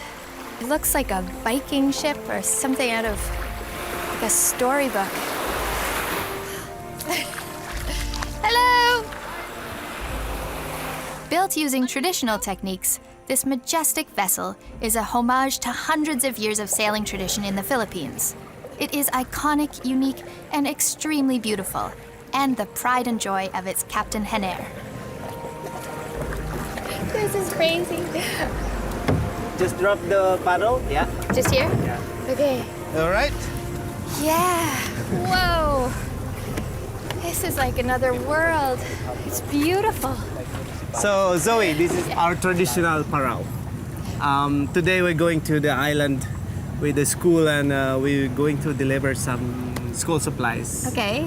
And you want to come? Yes, I do. All right. Can I Let's help? go. Yeah, of course. With the arrival of motorized engines, the culture of sailing in the Philippines had all but died out. Techniques of boat building that had been passed down orally from generation to generation were on the brink of being lost forever. Teaming up with ecotourism enterprise Tao Philippines, Henner knew that the only way to save and revive this maritime culture was through tourism. After a long search, he found craftsmen and boat builders who still knew these ancient ways and spent 2 years fastidiously crafting this sailboat. Now he shares his vision and, having trained local villagers as his crew, offers epic sailing adventures through the spectacular islands of Palawan. So what kind of a boat is this? This is our Filipino traditional sailboat. We don't use this for hundreds of years. The minute you step on this boat, Yeah. you feel like you're going Oh, back in time. Thank you can you. picture thousands of these boats on the water. I want to revive the whole concept of the boat to the next generation. How did you gain the knowledge to build this boat if there were no other ones? Exactly. I would say until now this boat has no blueprint. It's all on my.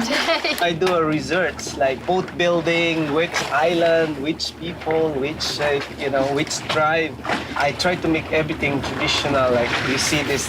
This is not paint. It's like a sap of a tree that we collect in the forest. I like innovation, but I want to see the original look. Like for example, not using nails. On my journey here, I noticed, of course, it's really remote. It doesn't seem like people have very much money, or there's no electricity. So how important is tourism to the area? 50% income of like municipalities around here relying on tourism. Instead building a boat, fishing, now they're building a boat for tourists. That's the school was on that island. Right over there? Yes, and we need to turn the boat now. Okay. Let's go. Oh, this is the life.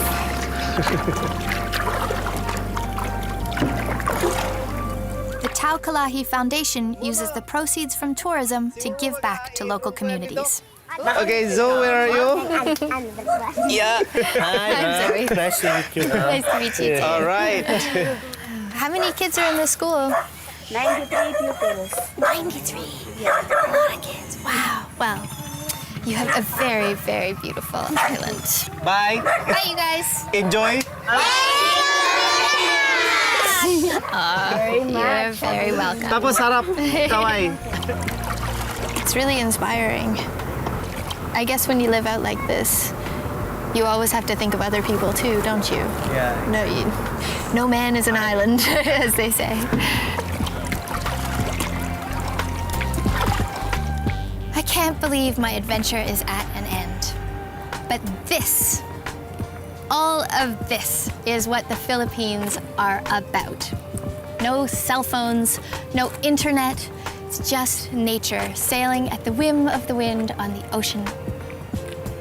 For Filipino people, boats aren't just a mode of transport. They're a way of life.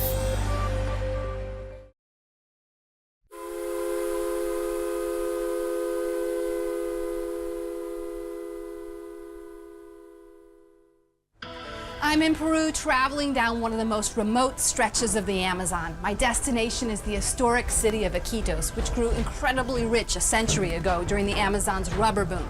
Today, it's the biggest city in the world that you can't drive to, marooned in the middle of the jungle. Getting there isn't easy, but it's definitely going to be a great adventure.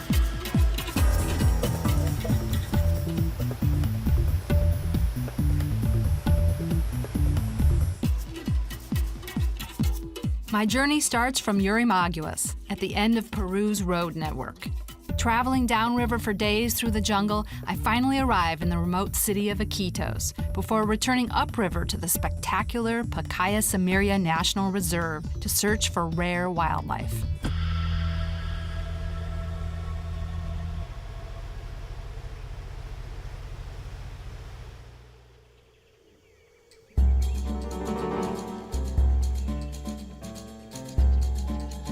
Situated on the edge of the Amazon rainforest, Yurimaguas is a busy frontier town with a population of around 50,000 people.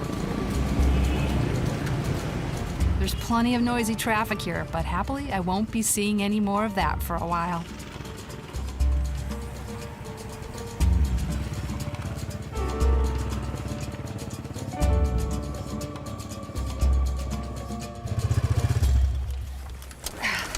Gracias. Okay, in terms of getting to Iquitos, this is the end of the road. It's boats from here on out. 250 miles downriver. If all goes well, it should take about 2 days. The boats from here to Iquitos don't usually depart according to a regular schedule. They just leave when they're fully loaded with passengers and cargo, which makes planning a trip in advance tough, although I've been given a useful tip. Okay, you could hang around here for days waiting for a boat to leave, but not if you're smart. You get on the vegetable boat. That's the one I'm going for. All right, this says it's leaving at 5:30, which I believe because look at this. all eggs. These are never gonna last on deck because let me tell you, it is hot here. It's about 98 degrees, 98% humidity. We're gonna move fast.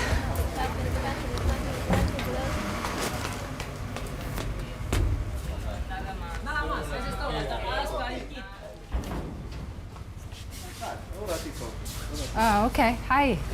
¿A qué hora do we leave? What time does the boat leave? El barco sale hoy de 5 o 6 de la tarde. For sure? Yeah, okay. How much for the trip to Iquitos? Hamaca, en hamaca 80 soles. Cabina vale 150, 300 soles las dos camas, cabrete completo. Okay. Can I see the cabin?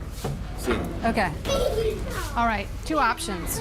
Sleep on the deck in a hammock or get your own cabin. I'm gonna check that out. All right.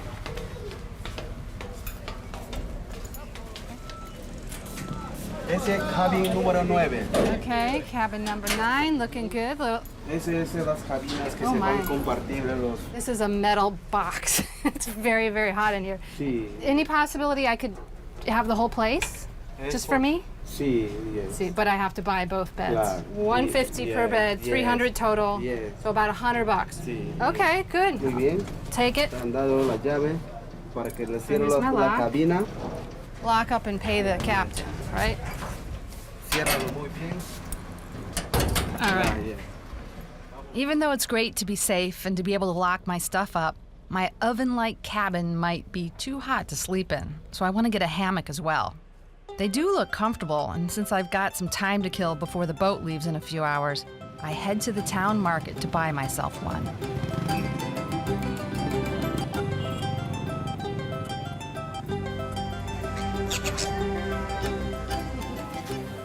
Hello. Buenos días. Buenos días. I need a hamaca. ¿Hamacas? For the Sí, lancha. tengo de 50. Okay. Este gasta 15. Yeah, air-conditioned version. 25. Está 30. 30. De 45. Okay, I like this Grande. one. Esta es la más bonita. Yeah. Esta está 50. 50. 50. It's a little... Hasta Can you go down? 45. 45. Sí, a 45 te voy a dar. Okay. Ya. Deal. As well as a hammock, I need to buy a few other bits and pieces. 3 meals a day are included in my boat fare, hopefully not including some of the food that seems to be popular here in the market. But I do need to buy my own things to eat and drink with on the boat. Right, this boat trip is sort of a DIY experience. I got to bring my own utensils. Hi. Hola. Could I buy some plato? Sí, platos tengo así a 4 soles. Good plato, okay. Pocillos, así tengo a sol y medio. All right, my own cup. Tenedores, sol y medio. Not sure what they're serving on board, but I'm prepared. Okay, that's it? ¿Cuántas? Son 4, 5.50, 8.50. There you go. Gracias.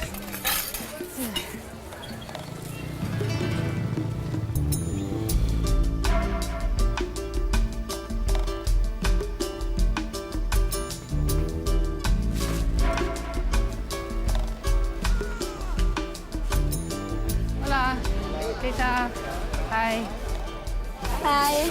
Hello. Is the boat leaving soon? Yes. It is. Yeah. Mañana a las 10 de la mañana. Tomorrow? Yes. But I thought it was leaving at 5:30. No. Mañana en la mañana. So much for my vegetable theory. So what do? Just hang out? Yes. Have hammock? I have a hammock. Yes. But I don't really know how to hang it. No problem. Can you help me? Okay.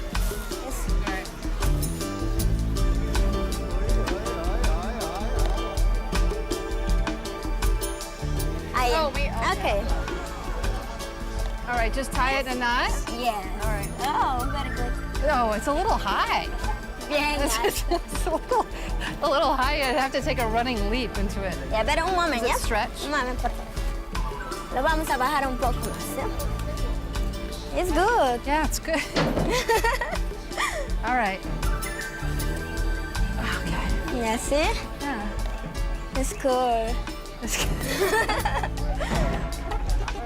So much for the vegetable boat always leaving punctually. Hour after hour, well into the night, more and more vegetables are loaded on board. For the sake of the people in Iquitos who'll be eating them, let's hope they stay fresh despite the delay.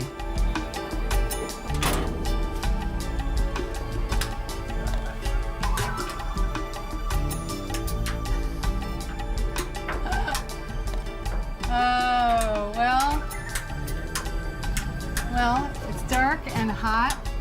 My bag's still here, so that's good. But I think I'm gonna head back to the deck.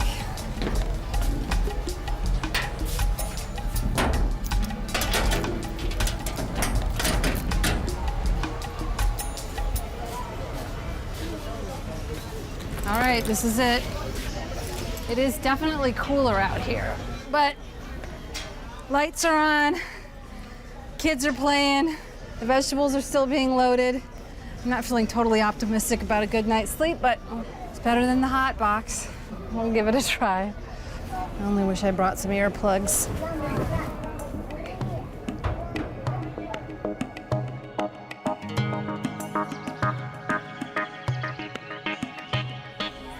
It's been an interesting night.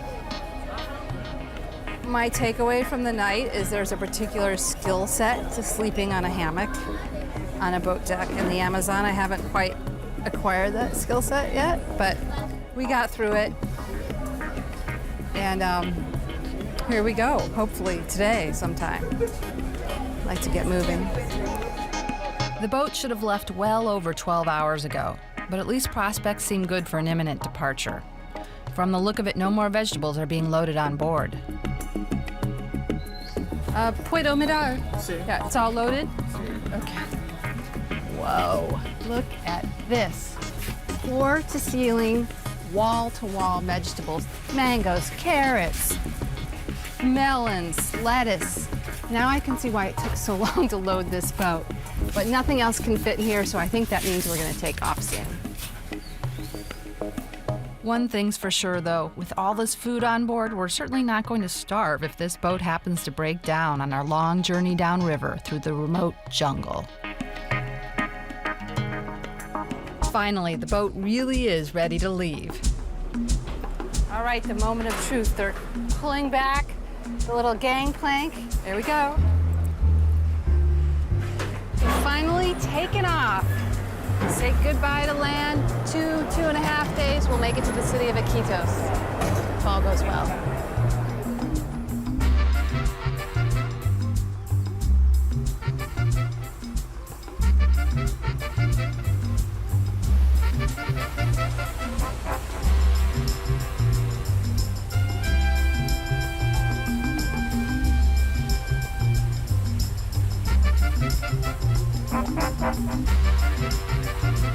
Out of the more than 200 people making the trip to Iquitos aboard our boat, there are a handful of foreign travelers, but the vast majority of passengers are local Peruvians. At just $25 in a hammock for the 2.5-day journey, it's a cheap way to travel, especially when you consider that 3 meals a day are included in the price.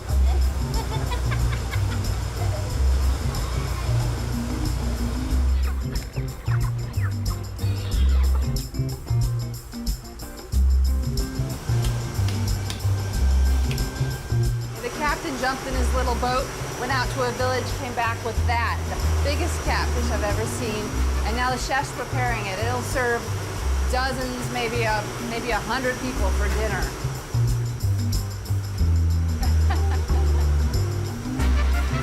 Very nice.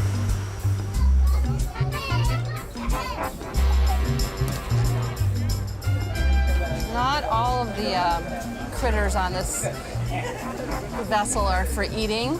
These are pets. They seem hungry because they're trying to eat my fingers. Very sweet, huh?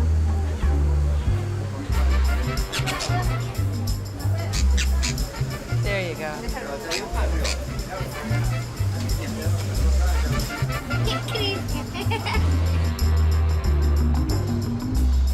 Outside on deck, the view remains unchanging hour after hour, making it easy to forget that we're making any progress at all. And forward progress really is slow. Due to the extremely flat landscape, the river meanders in big loops back and forth through the Amazon jungle. Initially, we're actually traveling down tributaries of the main Amazon River. To start with, we're traveling down the Huallaga River before joining a bigger tributary, the Marañón.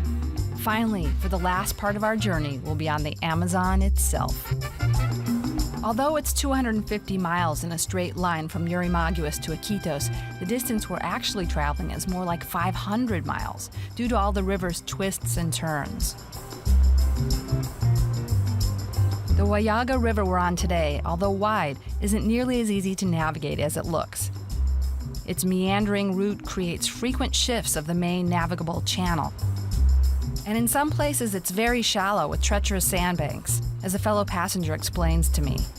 Now, what are they doing out there?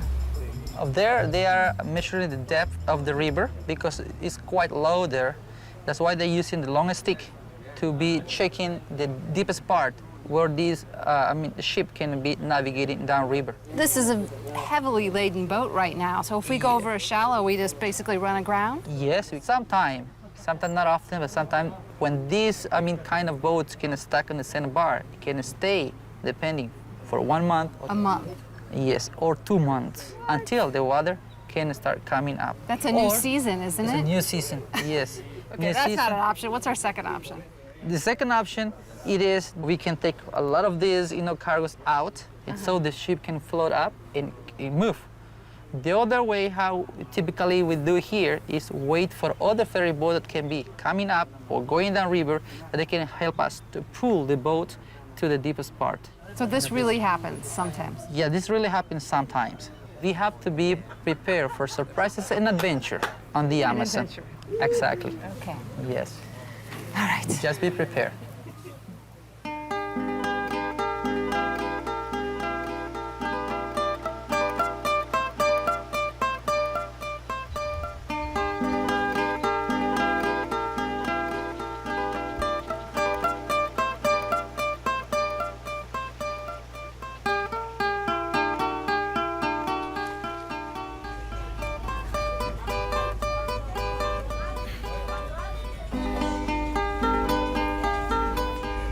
I'm trying really hard not to swing, but I keep banging into my neighbors here. Nobody seems to mind, though. We'll see how it goes.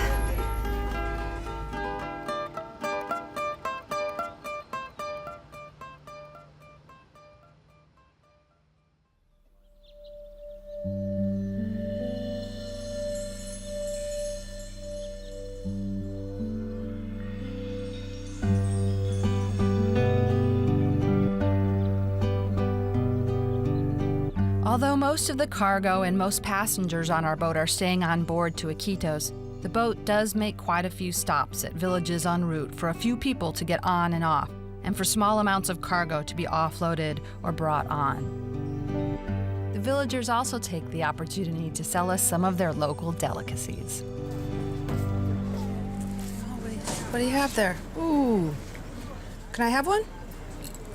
Un sol? Mm-hmm. Okay. All right.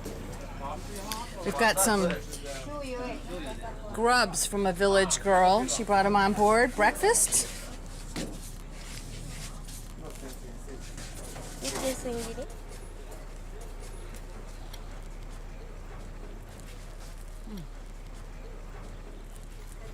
They're from palm trees, and they're sort of big, fat, formerly squiggly grubs that have been cooked in palm oil. I might not have another, but it's good to try one. It's only a short stop, but while we wait on board for cargo to be loaded or offloaded, in this case plantains coming on and rice being taken off, we've got time to spot some of the Amazon's unique wildlife, river dolphins. Oh, there's a huge one right there. We've stopped, see those dolphins? We've stopped at a confluence of rivers, and there's slower moving water, so that's why the dolphins hang out here, because there's fish. Oh, look at them. See them surfacing right there? It's so strange that there's dolphins in a river, isn't it? Whoa. Here in the Peruvian Amazon, there are 2 different species of dolphins. Most of the river dolphins here are the more commonly seen gray ones, but we also get a couple of tantalizing glimpses of the unique and rarely seen pink river dolphin, which is found only here in the Amazon. Oh, there's a pink one. Out of nowhere, a pink one. Right there.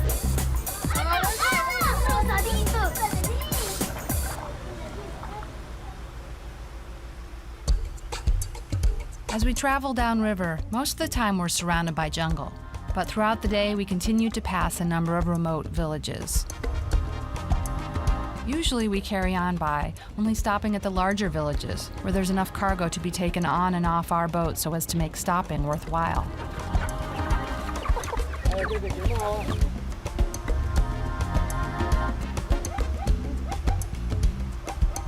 This boat is actually flagging us down mid-river, telling us they want to come on board. The thing is, with the smaller villages, they have to board while we're moving. We don't stop for them. They've got empty barrels, and they want to put them on board, send them to Iquitos, where they'll get filled with fuel or sugarcane rum or something, and eventually they'll come back to this local village.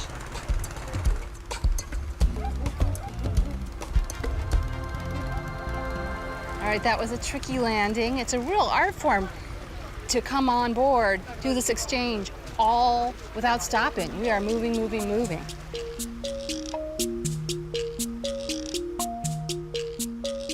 The languid pace of our boat, the endless, unchanging view, and the heavy, humid heat makes me and seemingly most other passengers on the boat really dozy.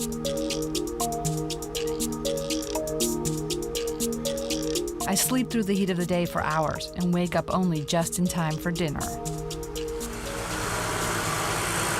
where dinner is? Okay. What's for dinner?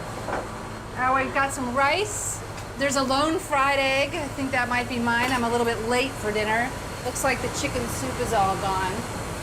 This man has to cook for 300 people sometimes in this small kitchen, so this is impressive. Very nice. Gracias.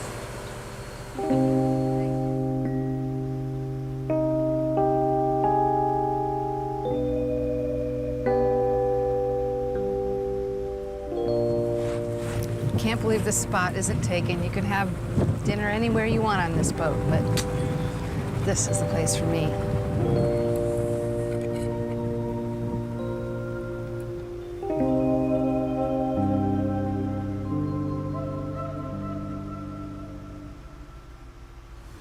Having slept through much of the day, I'm now wide awake and looking for some evening entertainment. First things don't look promising, but then I'm in luck. Yeah, you want to show me? Okay.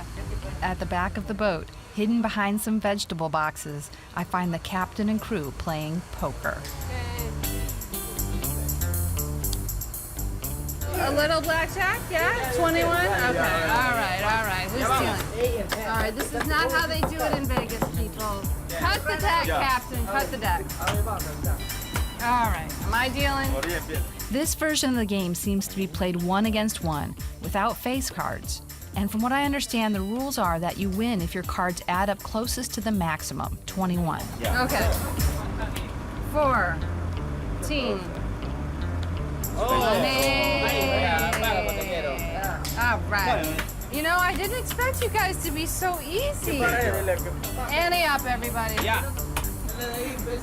$2. I'm feeling lucky.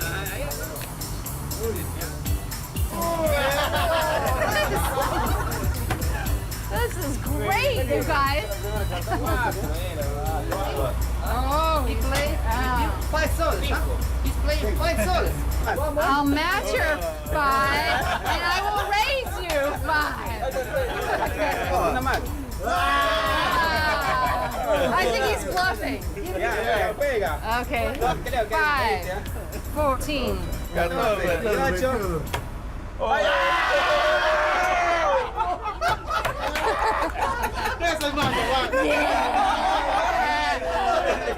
it and weep. Okay, let's go.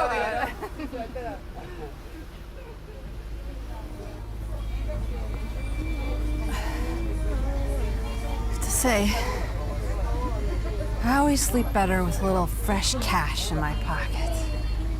Sleep like a baby tonight.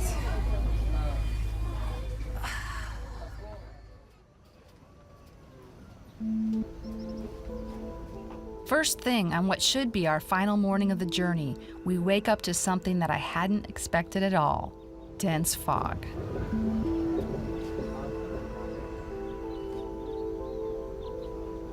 We must go in slowly, otherwise we maybe can crash with sandbank, So that's the reason we just leave the boat move by the current. Yeah. That's the experience of the boat driver. Yeah. So we already left a day late, and now this fog, it probably means significant delays? Couple hours at least, yeah, or more maybe. If the weather continues, it could be another day. Yeah. Another day. So this is like the definition of you have to go with the flow, right? Yes. It's a whole philosophy around this trip. We've come into shore again. They're not comfortable being in the middle of the river. Because if you go in the middle, it's so foggy, so you can be lost sometimes. Lost? Yeah, lost. Yeah. Not lost. I mean, can't you just go downriver? Sometimes when you are not looking the bank, you cannot see the direction. Yeah. So maybe you think that it's maybe on the left, you can go on the left, but sometimes doing a circle. Oh, maybe you can be going upstream again. This is getting more complicated. So it's better we just stay close to shore. Close to shore, not so faster, so slowly. Yeah. No drama. No drama, yeah. Okay. We stay becalmed in the fog for a couple of hours or so, but then the heat of the day gradually kicks in and the sun burns it off. Luckily, we haven't been delayed too long and should still be able to reach Iquitos tonight. Before we get there, however, our long journey downriver has finally reached a pivotal moment. In this river that we are leaving behind, that is the Marañón River. That river that you can see, that is the Ucayali River. We are exactly here in the confluence of the two rivers that forms the mighty Amazon. So this is it. This is the spot. This is it. This is where it begins officially. Yes. Uh-huh. How far to the Atlantic? About 2,000 miles to the Atlantic Ocean. Unbelievable. It's a huge amount of water. I read somewhere that if you added up the next 8 biggest rivers in the world, all of the water in those rivers, it wouldn't equal the amount of water in the Amazon. Yes. Is that true? That. Yes. It's astonishing.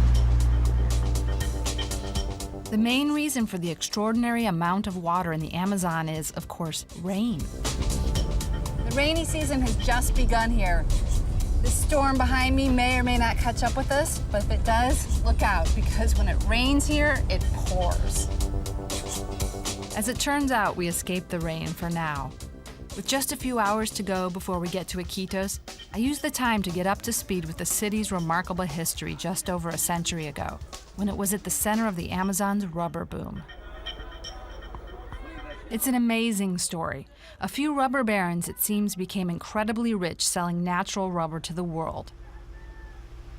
As the best quality rubber could only be obtained from trees growing in the Amazon, the region's rubber came to be worth a fortune once bicycles, motorcycles, and cars were invented, all running on millions of rubber tires. How ironic that today Iquitos is the biggest city in the world that you can't even drive to.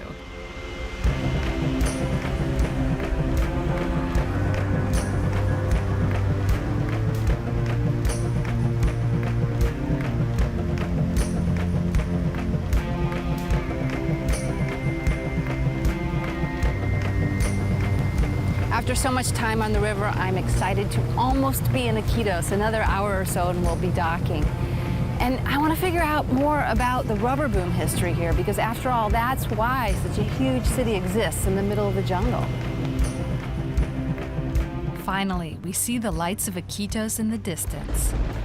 Remarkably, despite being so isolated in the jungle, hundreds of miles from the nearest connecting road, the great city we're about to arrive in has a population of around 500,000 people.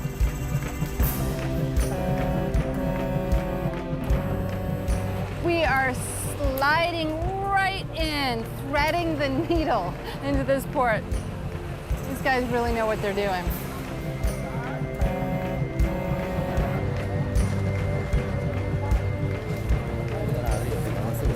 Landfall, Iquitos. After quietly floating through the remote Amazon jungle for the past 3 days, it's an astonishing contrast to be on the streets of Iquitos, surrounded by crowded, raucous nightlife.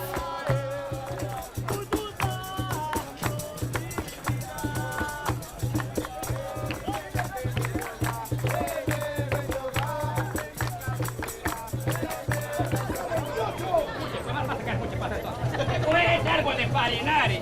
Yo estaba cogiendo ese guayo arriba.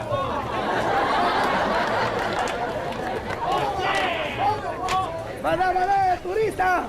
Todo! Oh, yes! A ver, 1, 2, 3, 4, 5, $10. Dile que tú vas a escoger. Gracias. Eso es mío, falta de él. Falta de él.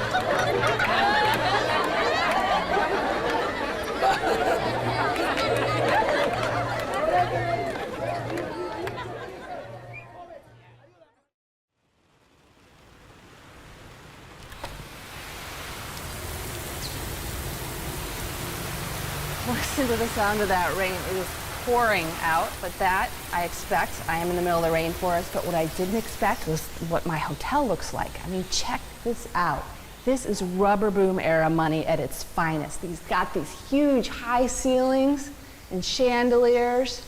And the tiling down here is gorgeous. It's inside and outside, and it was all imported from Europe at great expense way back then. But the real kicker is right here, this bed. As much as I loved my hammock on board, I was pretty happy to see this last night.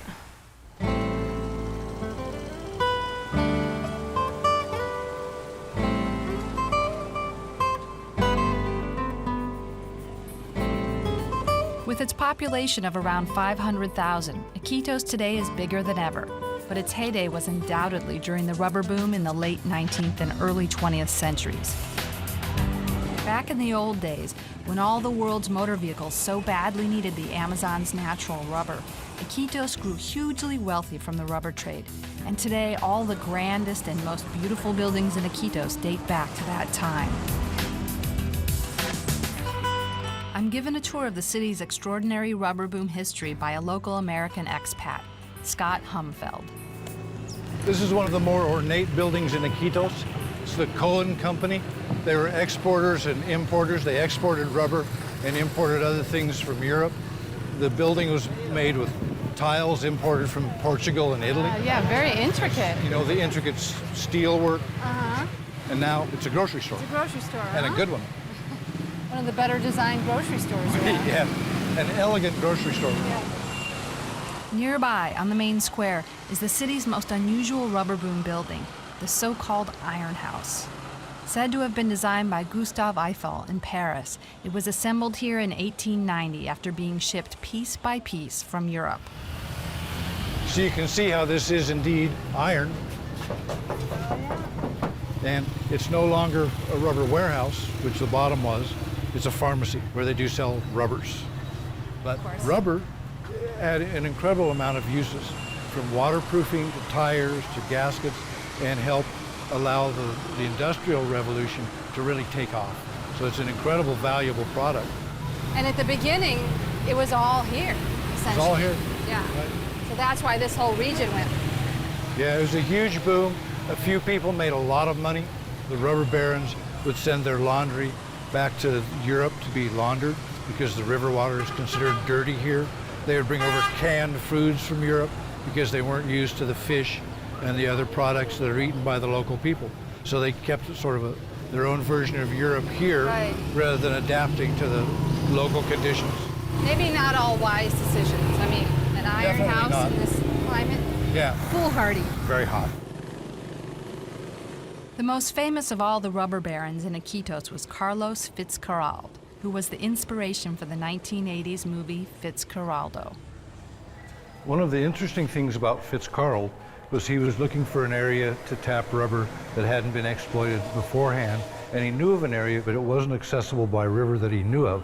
So what he did was, he hauled his ship over a mountain. In the movie, they dragged the entire ship over the mountain. In real life, he took the ship apart. He enlisted a large number of indigenous people, and by enlisted, I mean he had rifles and threatened them with death, and a number of people died in doing that. But he was able to get the ship in pieces over the mountain, and then from there, he found a river route to bring the rubber down to Iquitos, to where it was shipped out to Europe and the United States. So it was a success. I don't think the indigenous people would see it that way, but for Fitzcarraldo it was, and he made a fortune. Carlos Fitzcarraldo was very wealthy, but the richest rubber baron in Iquitos was probably Julio Arana, whose Anglo-Peruvian Amazon Rubber Company was listed on the London Stock Exchange. Here, we have Arana's Bank. It's now the Amazon Bistro, which is a French-Belgian restaurant. That was unusual, right? That one of the robber barons had his own bank. I mean, they didn't all have their own bank. No, I believe he's the only one that did have his own bank. And he had it centrally located here on the waterfront area, because this was where the rubber ships came in, carrying the rubber from the outlying areas where it was collected, putting it on the bigger ships to ship back to Europe and to the United States. This was a very busy area with boats coming and going all the time. Can this all be water? We're just at the beginning of the rainy season, so the river is still low right now. So water comes all the way up here? Water comes all the way up to the bottom of this wall. Today, more than 100 years after the rubber boom, only a handful of the hundreds of steamboats that once hauled rubber along the Amazon to and from Iquitos still survive. Thankfully, Dr. Richard Bodmer, an Iquitos-based conservationist, has helped preserve some of the last remaining steamboats. He's turned one into a historic boats museum. This is an Ayapur. Ayapur was built in Hamburg, Germany in 1906. What happened during the rubber boom is that the rubber barons had so much money. Every time this boat would go out for 1 month collecting rubber, it would come back with about $2 million in today's value in its hull. $2 million. Oh my God. And so that's how lucrative it was. So they were able to buy the top of the line boats, the best boats built. None of this could have happened without the steamboat, correct? That's right. Okay. None of this. Because the currents of the river are so strong that you couldn't go upriver without the steamboats. And when they first came in the 1850s, everything changed here. Right. And for the first time, you could have commercial activities in the Amazon. The steamboats built Iquitos. Given the time of year, we have to clamber down to where the Ayapua is beached in the mud. But with the rainy season begun and the Amazon just starting its annual rise of more than 30 feet, it won't be long before the area floods and the Ayapua floats again. This old helm of the Ayapur was many of its original features. Over here we have a whole steam horn. Every time the Ayapur would come back to port, it would let everybody know that it's full of rubber. And so they'd blow the horn. So please, if you'd like to blow the horn. Give it a go Give here? it a go. It's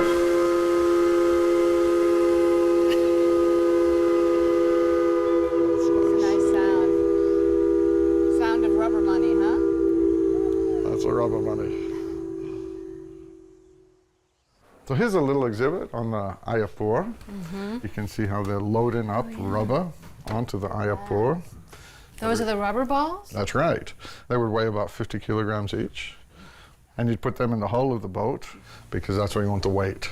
It's much fancier than I expected. It's a working boat, right? I expected it to be a little bit more, I don't know, austere or something. Yeah, it has been restored a little bit. And this would have been the area, actually, where they would have kept the wood for the boiler.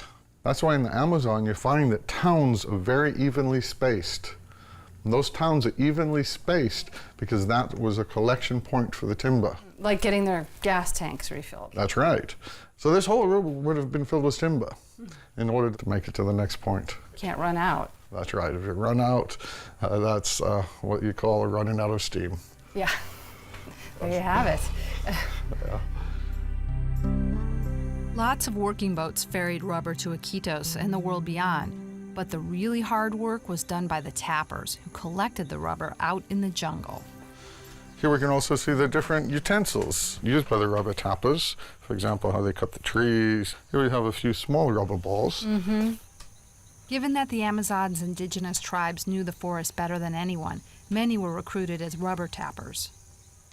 There was cases, and especially on the Putumayo River, where atrocities were discovered against the indigenous people. And it was on the Putumayo where you had the rubber baron Arana. Oh yes, I've heard about him. And there was a Canadian traveler, Hardenberg, who went down the Putumayo. He discovered the employees of Arana were mistreating indigenous people. And there you can see he's a photograph of indigenous people in shackles when they enslaved them. And he reported whippings and actually burning people alive and killing people. Did it change anything? Peruvians investigated, and the British investigated because the company was registered on the British stock market. When they investigated, they had a court case in London. The result of the court case was Julio Rana was found guilty, but he was only fined 1 penny. Justice not served, then. I'm interested to hear the native people's side of the story. Early the next morning, I meet up again with Scott, who's taking me on a short boat trip from Iquitos to the nearby Bora Indian village of San Andres.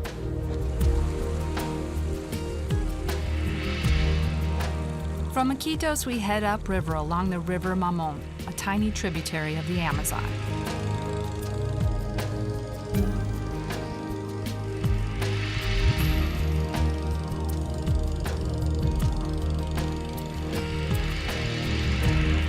Just half an hour or so after leaving Iquitos, we arrive at San Andres.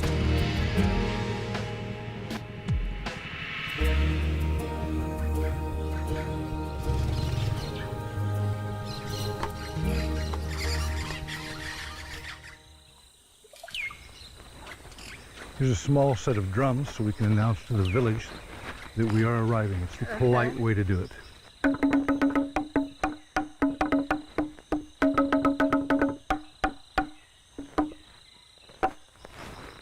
We're here. They know we're here. As it turns out, we're not the only visitors today.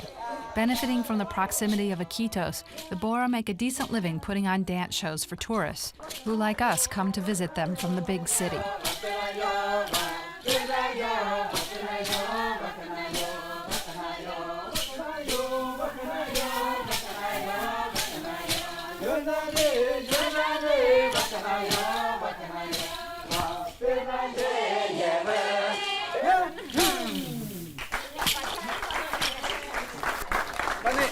This is mi amiga Holly. Mucho gusto. Enjoyed the dancing very much. Hello. Mucho gusto. Holly. Holly. This is the chief of the tribe, Rafael. Rafael? This is his son, Walter. Walter? Rafael, I'm interested in the rubber boom history. I'm wondering if you could talk to me about that. Is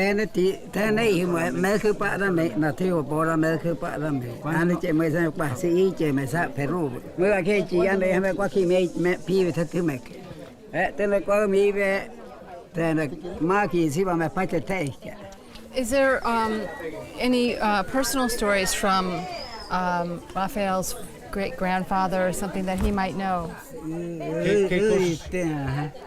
Hay en el lugar donde que está ahí en el Caquetá, hay todavía dice donde que quemaban a los nativos, hay todavía ahí como grasas de ser humano así, y está brillante, y encontrás como un lugar encantado ahí, ese lugar de ahí.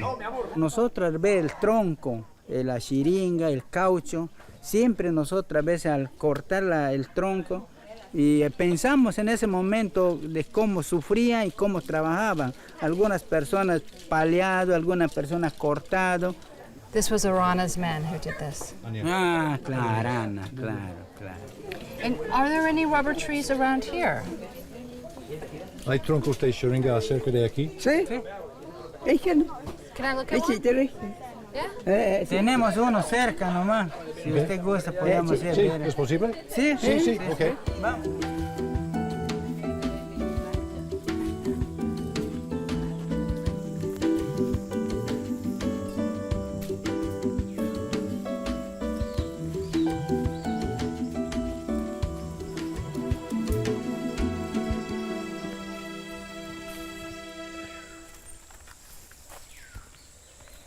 What is rubber tree in the local language? Amo.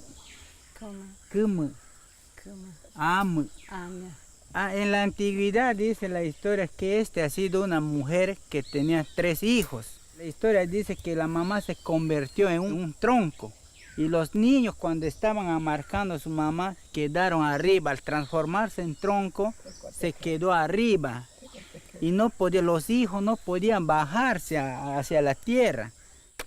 Entonces lloró la mamá y las lágrimas de la mamá que fue esto. Y por ahí bajaron sus hijos a la tierra. Por eso se dice el árbol que llora, pues esto de acá. Hard to believe this is what it was all about, all the bloodletting. It was about this quiet white liquid that's dripping over here. Liquid gold. It really is shocking to think how badly the indigenous people were abused during the short 30-year span of the rubber boom. Many thousands suffered and died. Today, the beautiful old buildings of Iquitos are the rubber barons' most obvious legacy. But for the all too many workers who were enslaved and abused to make the rubber barons rich, the collapse of the rubber boom couldn't come soon enough. The rubber boom ended in 1912, but the beginning of the end was some 35 years earlier when the British smuggled 70,000 rubber tree seeds out of the region. They took them to Malaysia and started plantations. Now, compared to here, where trees were scattered all over the forest, plantations were easy to manage and had a much bigger yield. So it took a few decades for those trees to mature, but when they did, the market here evaporated. Prices plummeted by 90%, and the Amazonian rubber boom was over. Buildings like the one behind me, never built again.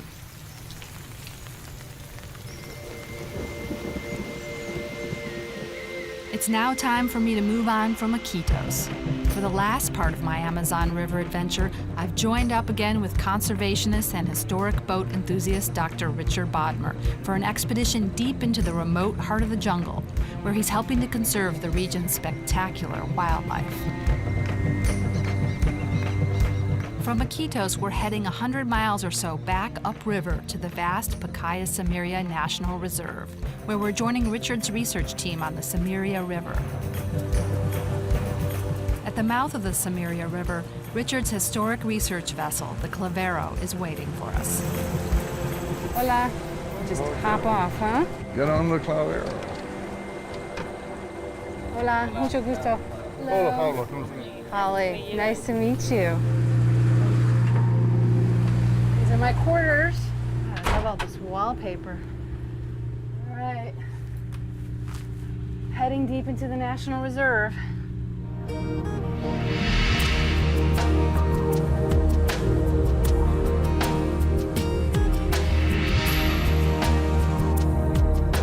Built in France for the Peruvian Navy back in 1876, the Clavero is incredibly historic. Originally used to explore and defend the country's Amazonian frontier during the rubber boom, today it's said to be the oldest boat still navigating the Amazon.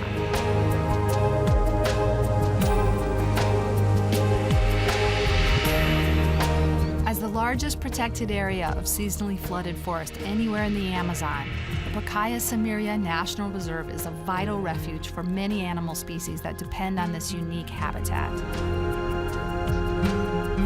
Around 50,000 indigenous people also live in the reserve, allowed to hunt and fish on their traditional lands in return for helping co-manage and preserve the wildlife.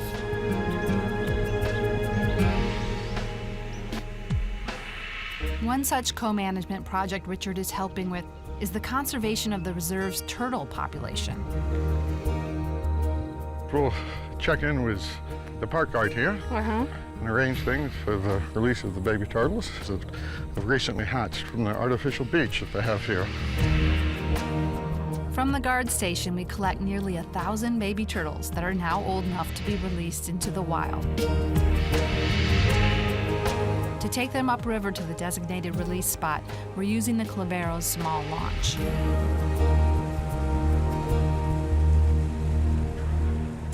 Well, this is a good place to release the turtles. Okay. So we can start. Yeah, how do we do it? Might be easier to lift a whole bucket up. Okay. Should we do that? No, not so. Thank We you. have a lot of turtles to release here. Look at that. Oh, they're excited. You go ahead and grab a turtle and put it in the water, and it swims away. There's over 900 of them. Yes. Big job. 976, I think. 976. They aren't hunted as adults, are they? In the past they were, but now for the people to get involved with the turtle program, they can no longer hunt the adults and they can no longer take the eggs. If the local people are taking care of the environment, are taking care of the endangered species and the forest, then they're allowed to sell some of these baby turtles in the pet market. And that gives them an economic incentive to do all that conservation. It's been very successful for the local people and particularly successful for these river turtles. Oh, okay. So in 8 years' time, these turtles are going to start to reproduce, and then you're going to have larger numbers here. It's nice to have a good news environmental story coming out of the Amazon. I mean, this is 976 little bits of potential swimming off into their future. That's right. Each one baptized by Holly. Yeah.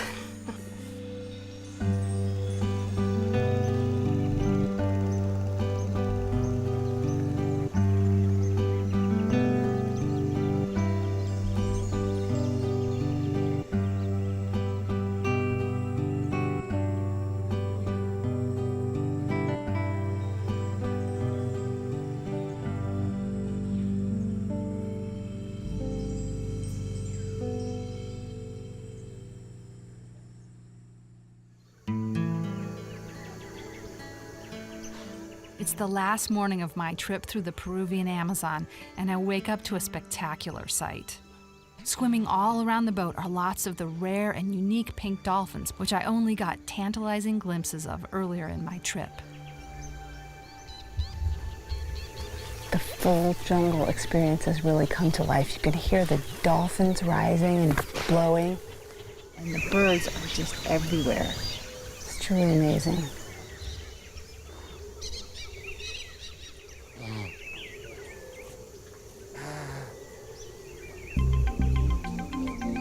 It's time to leave the Clavero behind to start my long return journey home. But Richard says we've got one last chance to see some more pink dolphins back at the mouth of the Samiria River. There's often a lot of fish at the confluence, so it's a favorite place for the dolphins to feed. As it turns out, we're really in luck. Oh, there's another two. Oh yeah, look at that. Oh my gosh, they're beautiful.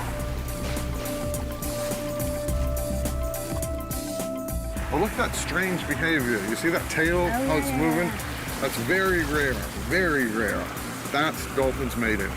And we only really see it at the mouth here during this season. And you can see how they're just moving around, the tail's coming up and they're rolling their bodies over there. That's really interesting, really rare to see.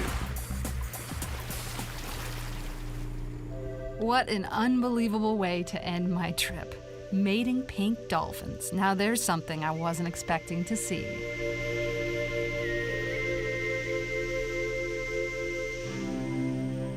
My journey down the Amazon has been kind of epic. First making it all the way to Iquitos, then experiencing the jungle and all its crazy biodiversity and majesty. And I've loved exploring the human drama, last century's rubber boom, and today's interface of people and the environment. The Amazon is truly a unique place, and I feel lucky to have gotten even a glimpse of it.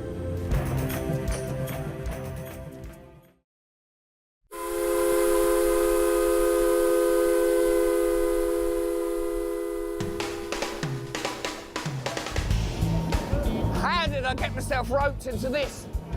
I'm working my passage on a Norwegian fishing trawler in one of the harshest and wildest seas on the planet. When they drop me off, I'm going to be in the high Arctic on the most northerly inhabited island in the world, Spitsbergen. And apparently, it's only that far from the North Pole. Woo! My journey into the high Arctic starts from the northern Norwegian port of Tromsø, well above the Arctic Circle. From Tromsø, the fishing trawler takes me 600 miles further north to the extremely remote islands of Spitsbergen, otherwise known as Svalbard, where I'm dropped off at Longyearbyen, the world's northernmost town. And the second part of my journey is going to take me right to the northern tip of the islands, through snow, ice sheets, avoiding icebergs, to try and find one of the fiercest creatures on Earth, the polar bear. My journey north from Longyearbyen in search of polar bears takes me halfway around the islands in the toughest of tough boats. Navigating through half-frozen seas, it's specially ice-strengthened to survive the tough voyage through the icy Arctic Ocean.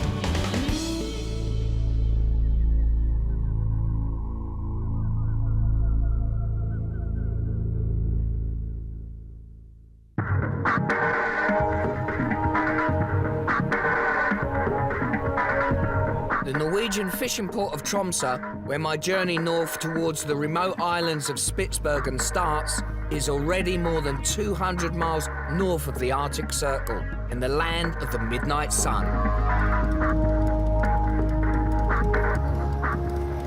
Well, there used to be a passenger ferry from Tromsø to Spitsbergen, which is 600 miles north that way. But now, the only way I can get there by sea is on that thing there, a fishing vessel. Madly, they've agreed to take me, but sadly, I've got to work my passage. Don't like the sound of that. They must be mad, or I'm mad.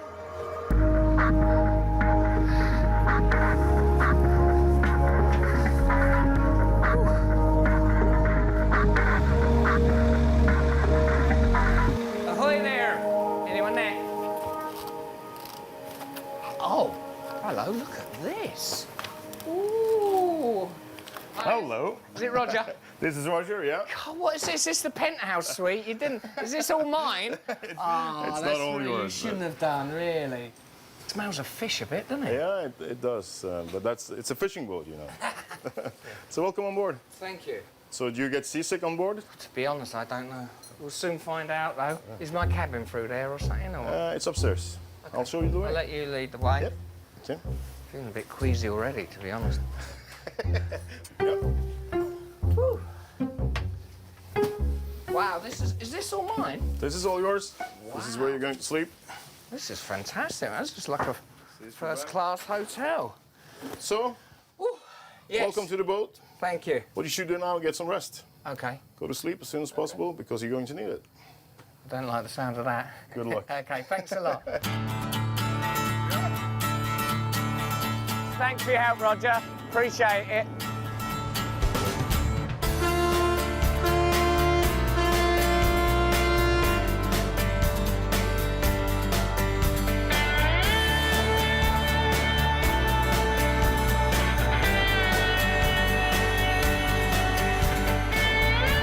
Good advice, I'm sure, to get some rest before we start the hard work of fishing, but the view as we leave port is so beautiful it's hard to sleep through it, even though, bizarrely, it's the middle of the night. This is midnight. We're leaving at midnight. And look at this. It's all calm. It's all beautiful. The sun's out. The mountains look fantastic. It's like a Mediterranean cruise. But I know very soon we're going to be out there in the heart of darkness and it's all going to change. So I'm going to just enjoy this moment.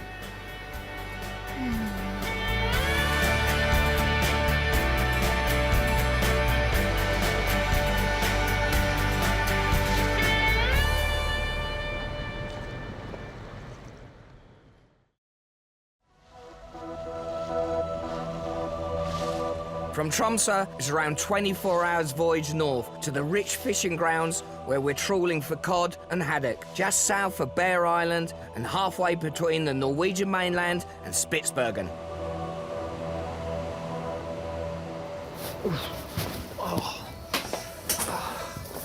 Yeah, I've got to get all my fishing gear on. Can't go out there and freeze. And also, it's going to be a mucky job, so here we are. This is me onesie, all in one. I asked for one in blue, but they just didn't have it in stock. This is last year's colours. Oh, God. Even Houdini has trouble getting into this one. Look at that. Am I ready for some fishy action or what? Come on. I don't want to see no tiddlers.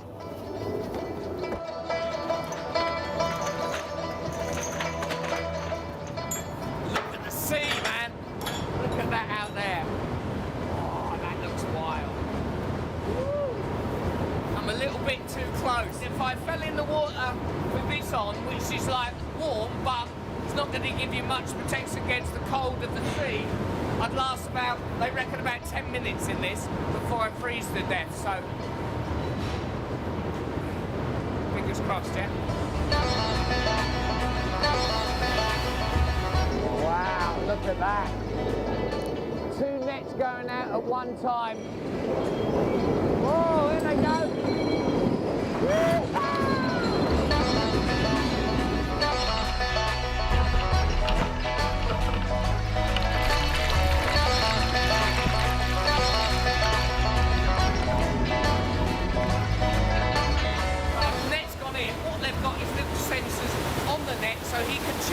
up there whether it's like full or not. If there's loads, then he'll quickly bring it in, or it might take ages. The thing that I've noticed on this trawler is everything moves. It's like if it's static, it doesn't matter. The sea's bashing it about, and then when you're down on this deck, you've got the ropes, you've got the metal coils, there's bits coming at it, shaking. It's like you really got to keep your wits about you and a hard hat on.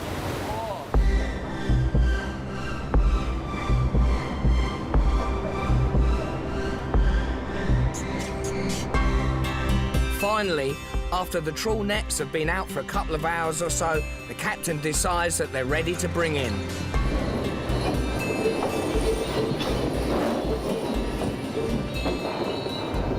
Here comes the moment of truth. Look at that, that's one of the nets. That is absolutely crammed with fish. That is a catch.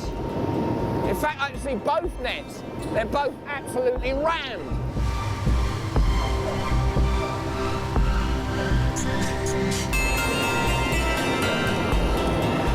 Whoa! Jeez, man, look at that! I've never seen so many fish in my life. How many tons is that, you think? 8 tons? 8 tons of fish, and he's got another one coming in. Look at that. Woo! There you go, that's what your cod looks like. If I had that in England, that would be fish and chips all the way. That is 2 beauties, man. Whoa! Oh! Because of the method by which trawler fishing scoops up so many fish, it is controversial, and I'll be asking more about that later, but now it's time to help out and start working my passage. For my first job, I rake the fish that still remain on deck into the holding pen, from where they are processed in the fish factory down below. Okay, there you go, they've all gone down now, the fish. The only downer is, I've got to get down there and start gutting them. This was the easy job.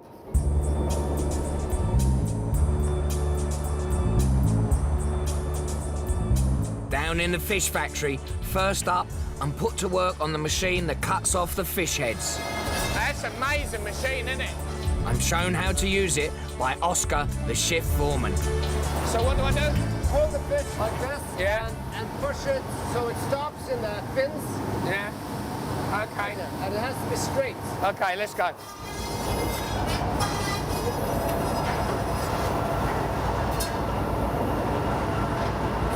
I don't like the look of that saw. I'm not liking this at all. Is that not straight? So, these cuts aren't very good. Aren't they? So, I see what you're doing. You're feeding it with the tail first, but it's better to feed it like... So you got to put it in, chuck it in it, and it's got to be straight, yeah? No? No.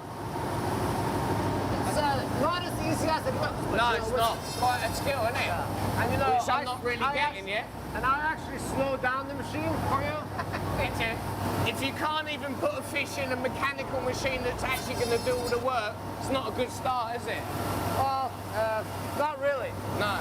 Plus, we don't really have time to teach you this. I hear ya. I'm rubbish. Get off there and do something else. I've been sacked. To give me an easier task that I can't make such a mess of, Oscar gets me doing the next job on the production line, gutting the fish.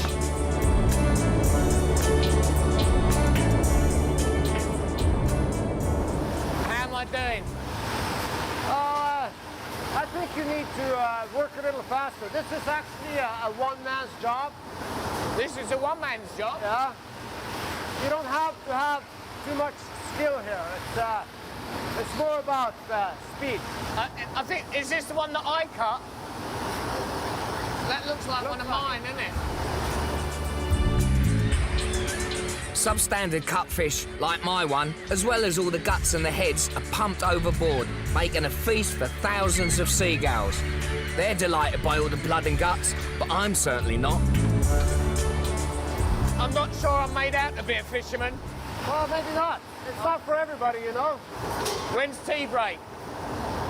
That usually is 3 hours into our shift. 3 hours? I'm getting a bit thirsty. Oh. Shifts on board the trawler are 6 hours on, 6 hours off. 6 hours on, 6 hours off. 24 hours a day, 7 days a week, for weeks on end. It's a really tough job for the 18 crew on board, often in rough seas, but there's no shortage of people wanting to do it. I'll tell you money. It's good money, yeah?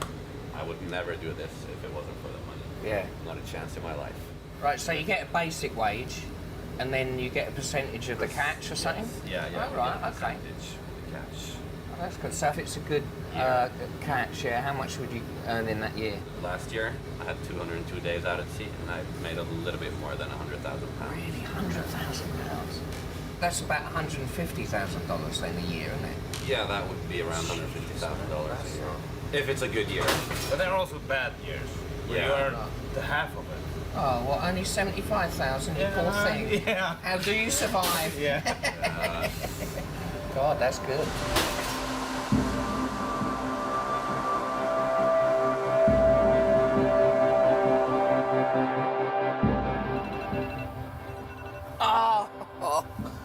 Ay.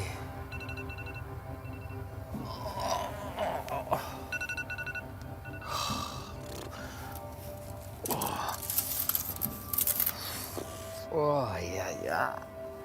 Ugh. Wow, it's weird getting used to this, like, shift thing, 6 hours on, 6 hours off. But the hardest thing is the 24-hour light.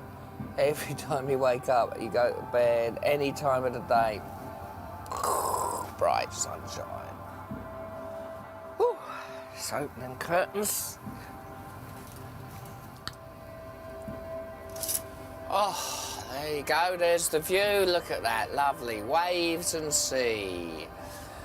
Endless waves and sea. Sea and waves. Waves. Waves and sea. Waves and sea.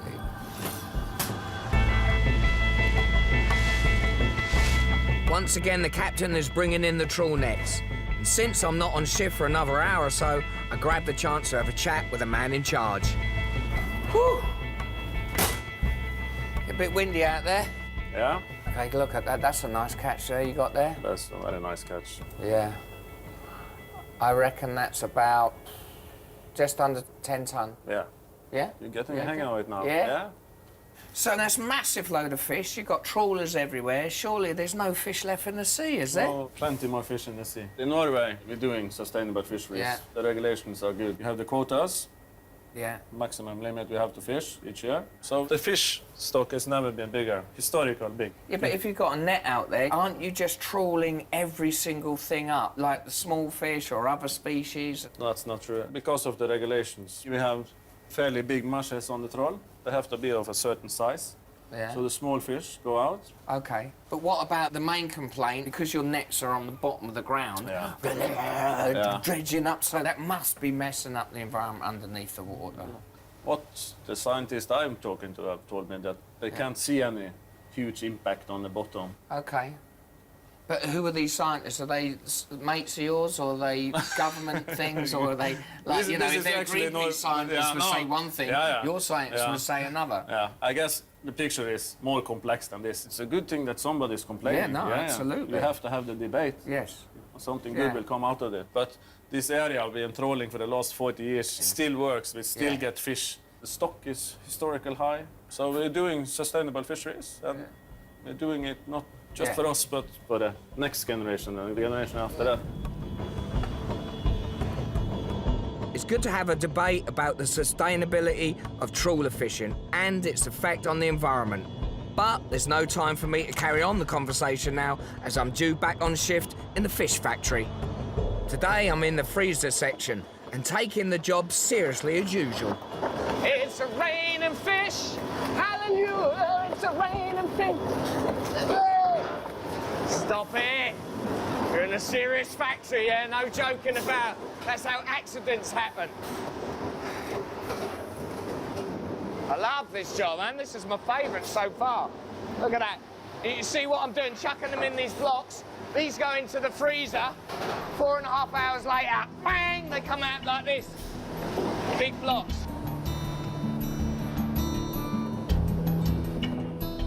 Wow, now you really understand the other side of the fish factory. From the catch, which you drag it all in, it comes down gut, to these blocks here. It's incredible, what a process, and woo, no messing about, bang. Now it's time for me to try my hand at the very last job on the production line, stacking the packaged fish into the trawler's deep freeze. Oscar, am I down in the freezer now? Okay.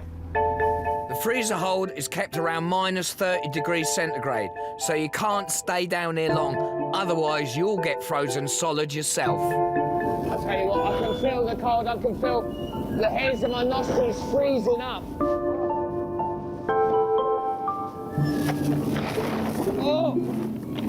Oh, look at all this. This lot here is just from the couple of days that we've been out. So imagine after like 5 weeks, this whole storage place would be full right to the top. And that's like 450 tons worth of fish. Woo! We hadn't even just started, really.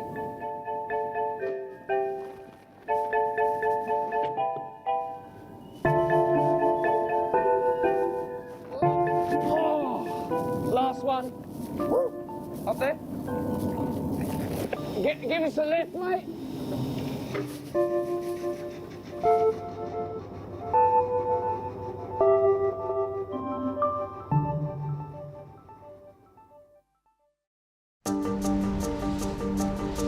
Next morning, as we travel north from the main fishing grounds around Bear Island, it's my last day on the trawler before we finally arrive off the coast of Spitsbergen in a few hours, en route to the remote island's main settlement, Longyearbyen.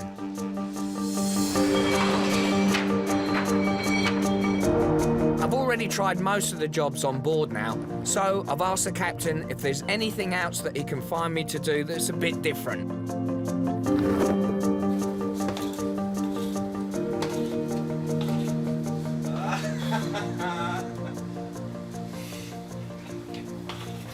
It's all not just fun and games on this boat, you know, doing all the glamour jobs like fishing and stacking frozen fish. You've got to do the dirty jobs as well. Yeah. Oh. Some jobs dirtier than others, yeah.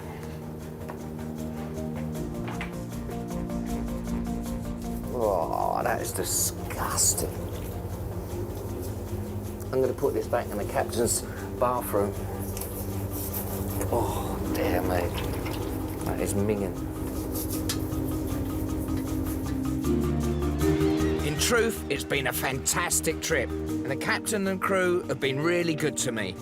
Trawler fishing is an extremely tough job, and working out here for weeks on end would be much too hard for a softie like me. But I certainly enjoyed helping out for a few days.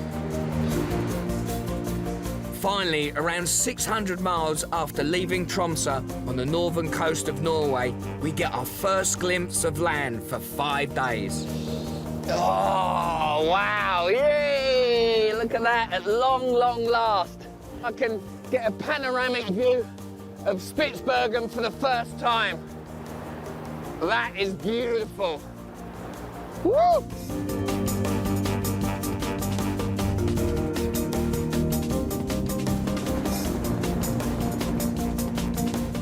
Woohoo! Yay! I finally made it. There it is, the most northerly town on the entire planet, Longyearbyen. Oh, yeah, how cool is that, man? Oh, can't believe I'm here.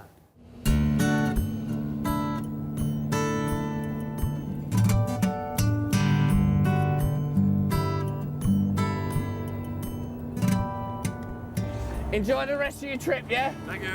Bye-bye. Thanks for everything. See you later. Woo. Bon voyage.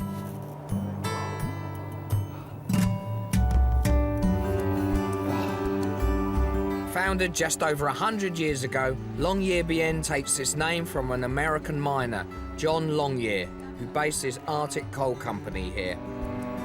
These days, the coal has mostly run out, so the town and Spitsbergen in general now survives on Arctic tourism. In particular, it's one of the best places in the world to see polar bears. As they generally live out on the ice, the best way to see them is by boat, which is what I'll be heading out to do in a couple of hours' time.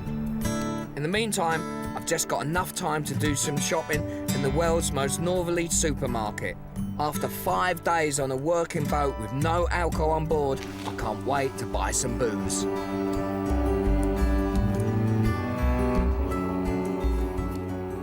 That was a bit strange. They wouldn't serve me because apparently if you live here, you have to have a ration card to get alcohol.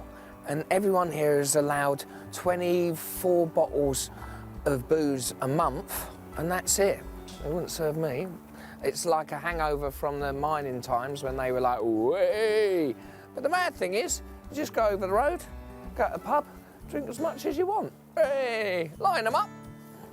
Home sweet home. Oh, God, look at that. Am I drooling? Excuse me. Can I have a... I've got to go for the singleton. Yeah. I'm here on my own and I might as well. You know, I've got friends, but I know it looks bad. Wow, look at that. My first drop for a few days. Cheers.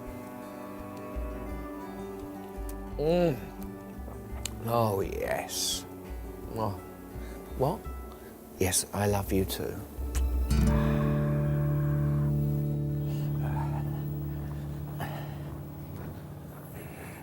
This is the second leg of my journey, and this is my new boat. Look at that. What a fantastic machine that is. Hello there. Permission to come on board. Thank you, sir. My name is Axel. Hi, Axel. I'm your Ian. expedition leader. Hi, Great. Ian. Nice to have you on board. Yeah, nice to be aboard. This is a beauty, isn't it? Welcome on board. Where's we come through here? Over here. Okay. And then to the left. Lovely. Oh, this is lovely. It's so dinky, and I love all this wood everywhere. Here we are. This is my cabin. Ooh. God, it's even smaller than a trawler. Ah. It's like a little miniature room for a miniature man. And I've even got my own porthole to look out of.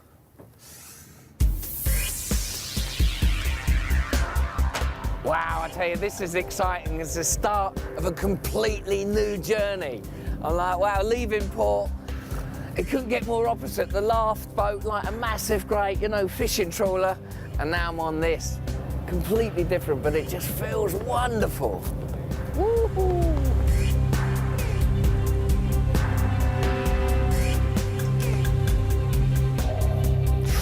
Oh, yes. This is what it's all about.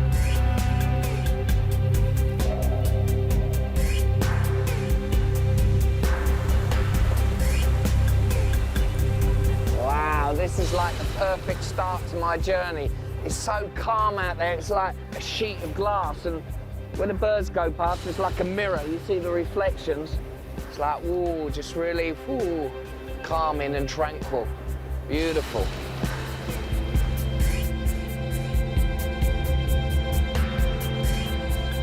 Doesn't take long, however, for things to change. Soon we're out of the calm fjord in rough open water. Wow, that feels weird. Woo-hoo-hoo. Because we're down a deck, we're so close to the waterline, and when the waves go up and down, it's right up to the window. That was like there. Oh, you're like, oh, oh, that's splashing on the glass. Oh, that's a bit spooky. That is. It's like being in a submarine. Whoa, that is brilliant. Under the midnight sun, we travel north through the night, from Longyearbyen, around 100 miles north, up the coast of Spitsbergen to the small settlement of Ny-Ålesund.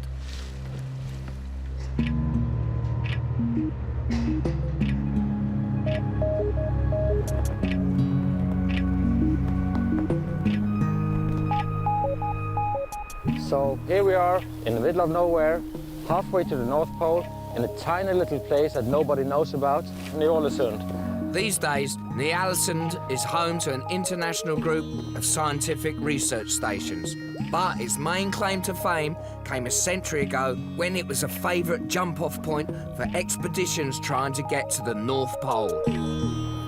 This here is the head statue of Roald Amundsen, who's a Norwegian explorer, and obviously, as everyone knows, he was famous for getting to the South Pole first, beating Scott, the British explorer, who sadly died on his attempt.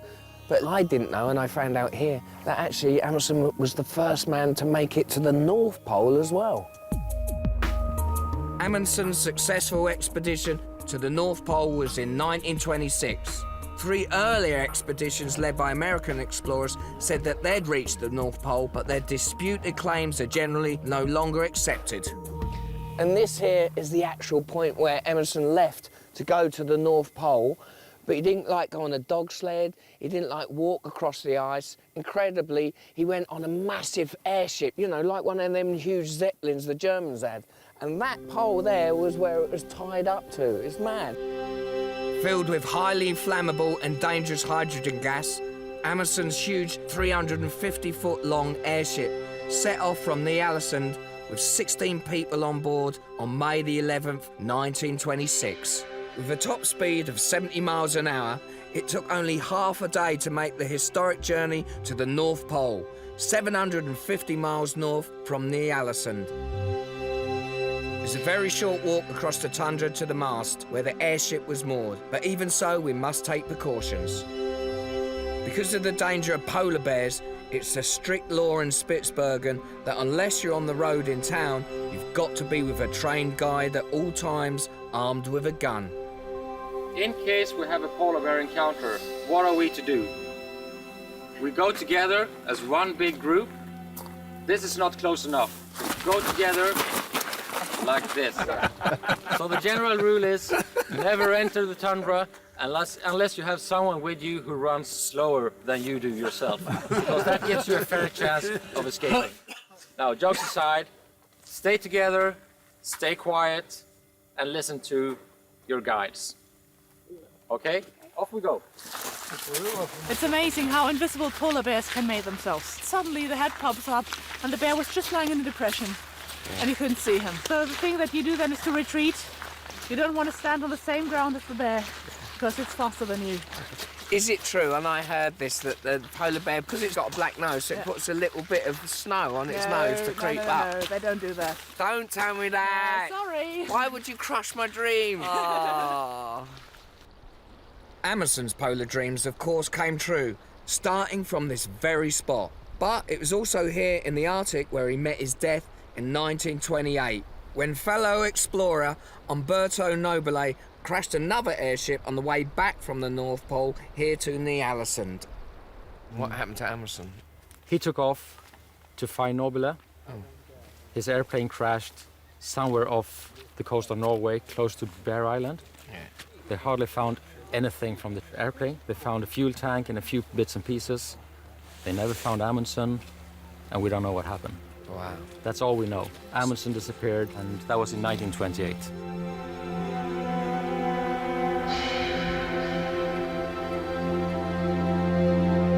It's time to move on, and as we head out of the field from Ny-Ålesund to continue our journey north, the scenery is spectacular.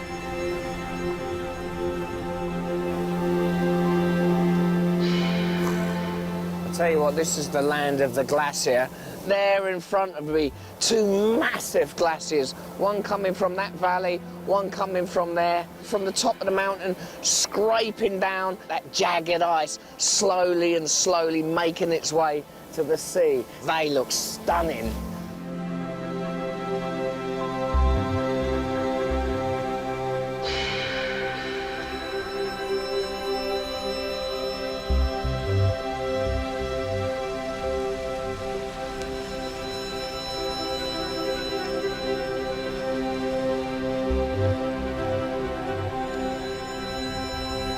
After an overnight journey from Ny-Ålesund all the way up the coast of Spitsbergen, we finally arrive at the small and very remote island of Danskoya. It was here from Danskoia in the late 19th century that an insanely brave team of 3 explorers tried to be the first to reach the North Pole, 30 years before Amundsen's airship expedition succeeded. See, you would have thought, like, leaving Svalbard on an airship is bonkers enough, but no, there's always a few people that have to go a step further than that, yeah? And in 1897, a group of Swedes left that island there in a hot air balloon, hoping that the wind would just take them over to the North Pole. Needless to say, ended in disaster. To learn more about what happened, I head ashore with Axel. Oh, this island's just littered with ruins, isn't it? It is. Wow, what's that bit there? Is that the swimming pool? That's a filter for the hydrogen gas apparatus. Okay. So they made all the gas here? They made the gas here. They brought iron filings and sulfuric acid, and they mixed it, and that thing starts bubbling, and what bubbles is hydrogen gas. So you collect it, you run it through that filter, and then you lead it all the way up to the balloon, which was up there. That just sounds That's your crazy. balloon. And then you just cut the lines and take off to the North Pole. Wow, it's crazy. They were crazy. And then where did the actual balloon take off from then? The balloon was up there. Oh, right. Let's go and have a look. Yeah. So we're right now in the middle of the balloon house. This is where the balloon was. So the monument was built in 1958 in memory of the expedition. Right, but it was this point where the whole balloon took off and went that direction? It went over there, straight in that direction. That's north, I hope. That's north. But that's crazy. So the whole thing relies on the gust of wind taking them north? More or less. He could steer the balloon somewhat, but only to a limited extent. So how far did they get? They stayed in the air for 2 or 3 days, and then they crashed on the ice. Why did they crash then? Ice was forming on the balloon, weighing it down so that it couldn't stay in the air. They must have thought about that. They must have thought, oh, it's going to all freeze up, isn't it? Yes, they did. Yeah. And he had this fantastic invention. He had a sheet of silk on top of the balloon. Okay, yeah. So when that was all covered by frost, he tore it down and freed the balloon of all the frost. Yeah, but the next day it's just going to freeze up again, That's isn't it? right. That works once. I shouldn't laugh. I apologise. What a tragedy, you know. So how long did they survive on the ice after the balloon crashed? They survived for 3 months, roughly. Wow. And they managed to make it onto land on White Island. That's a very desolate, remote island. Yeah. And that's where they were found 33 years later. And they found, the 3 bodies were found, the diaries and exposed films, which were brought back home to Sweden and developed. So that's how we have the pictures of what happened. That's incredible. It's a crazy story, but it's a phenomenal one. What an extraordinary tale. No wonder the early hot air balloonists have been nicknamed the Balloonatics. Just across the bay, Axel has something else important that he wants to show me.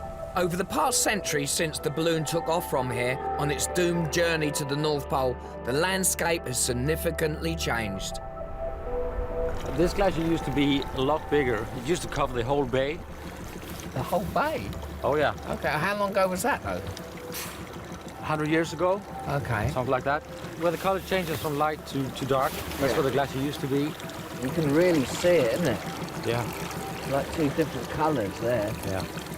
So 100 years ago, that would all be ice? Yes, it would. Wow. So that hasn't taken that long, really, to disappear, has it? No. They are retreating, all of them, and it's it's quick. Is it global warming? That is global warming, definitely. Not only are the Arctic's glaciers melting, of course, but so is the Arctic Ocean. In fact, the area of permanently frozen Arctic sea ice is now the smallest in recorded history. Historically, a lot of the now open waters around the north of Spitsbergen should be frozen at this time of year. But today, in order to reach the sea ice where we're most likely to find polar bears, we must travel from Danskoia Island all the way around the east coast of Spitsbergen to a very remote, narrow channel called the Hinlopen Strait, where a cold current has kept the ocean frozen. Oh, this is another glorious day on the boat. Look at that beautiful sunshine. And overnight, we've been chugging away, and now we've come as far is the pack ice, which is all that there. And the difference about that is that is frozen seawater. Oh, that's got to be cold. But the good thing about it is you get a lot of polar bears on there. So fingers crossed, we might be able to get a glimpse of one.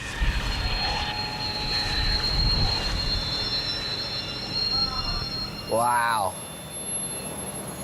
That's weird, like coming into the ice, of course it's moving the same as the ocean. So it's like the ice is alive, it's like throbbing. Woo, woo. Wow.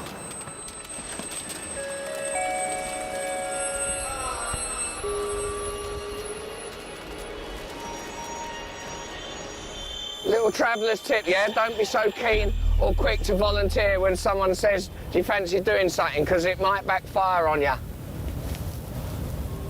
Okay, right, here I go. Oh, the thing is, the whole point of this is to get to the top because you've got a fantastic view all over the pack ice, and that's the best place to spot a polar bear. So if I see it, I'm going to take all the glory.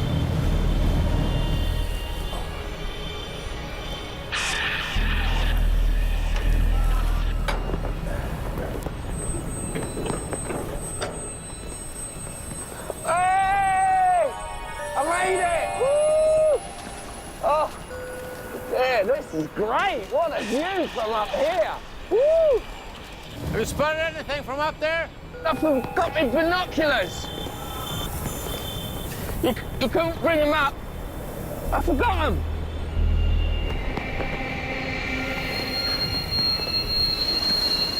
There's nothing out there. Not that I can see. We don't have any luck spotting polar bears from a distance, so the captain decides to take the ship even further into the ice, as far as it will go. The aim is to get as close as possible to any polar bears that might be out there. We're carving away, cracking away through the ice with the hull of the ship. It's all sort of slowed down, and it's quite a weird feeling because you can hear that with the ice going under the hull. It's amazing.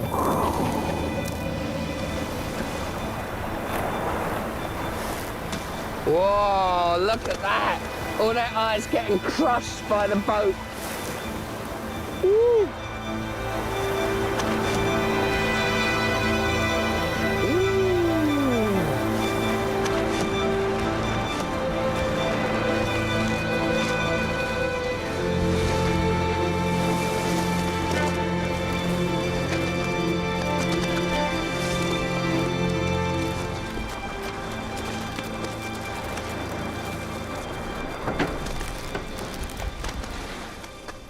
Well, I think that's as far as we go. You can see where the ship tried to crack through the ice. That's the front of the bow there. But we couldn't get through because the ice is too thick, so we're going to just have to stay here and look from this vantage point. Now, all we can do is cross our fingers that a polar bear is out there somewhere and comes out onto the ice so we can see it. After an hour or so watching and waiting, we're in luck. Wow, it's really hard to spot. There's a polar bear right out there in all the snow. There's miles and miles out there on the ice. You can only see it through binoculars. And it's sort of moving quite fast. You lose it because of the bad weather, and then but it's just like a blip. You have to have super hawk eyes, and you've got to track it. See, I've lost it now, talking to you. That's your fault. Thanks, you made me lose it. There's no time to climb the crow's nest before the polar bear vanishes. But to get a slightly better view, I head up to the wheelhouse and look out for it with guide Kirsten Lannenberger. Luckily, we soon catch sight of the polar bear again. What a beauty. Nice, healthy female. She's been out hunting on the ice, and remarkably, we get to see her catch a small seal pup. The seals usually give birth to the cubs in little caves underneath the ice. Okay, and that's their main food, is it, seals? Seals, yes. They totally depend on seals. So with the ice receding then, there's not going to be much seals around for the polar bears, is there? Well, the polar bears totally depend on the frozen ocean. It's their habitat. It's where they get the seals. In the whole Arctic, the sea ice is retreating. And we've never had as little sea ice on Svalbard as now this Really? year. It's really crazy. So this year's even the worst. On Svalbard, definitely. Yeah. It has been the warmest year ever on record. Okay, so this point here, we wouldn't even get this far, would we, in normal In normal years? years, we wouldn't be here, no. Yeah. Do you think there's a chance for the polar bear, or is it all doom and gloom? There is a chance. They have survived climate changes in the past, but then there were no humans. Climate action is definitely needed. Yeah. It would be great to be able to see polar bears close up rather than in the distance, but hopefully we'll get the chance again soon. With the route ahead now blocked by sea ice, the ship is turning around to head back around the northern tip of the islands.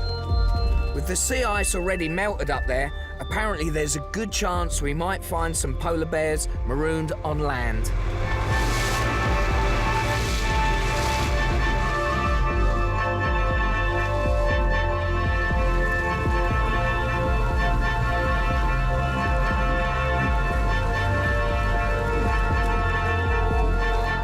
Making the long journey all the way back around the northern tip of Spitsbergen's main island, we finally head into Woodfield, which Axel and Kirsten think is a good place to look for polar bears. Once we're inside Woodfield's sheltered waters, we anchor up. Then we're off in the Zodiac to get further inshore to take a closer look. Almost immediately, we spot a white shape moving along the shore. It isn't a polar bear, but even so, I'm excited. Look at that, you can see it. Just work it out, it's an Arctic fox. Just spotted it on the shore there. Now it's moving. There it goes, look at that speed, wow. I never thought we'd see one of them. There he is, still scampering along the shoreline. Arctic foxes have got white fur, which is perfect camouflage if you're in the snow, but if you're on shore like that, spot it a mile off. Lucky for us.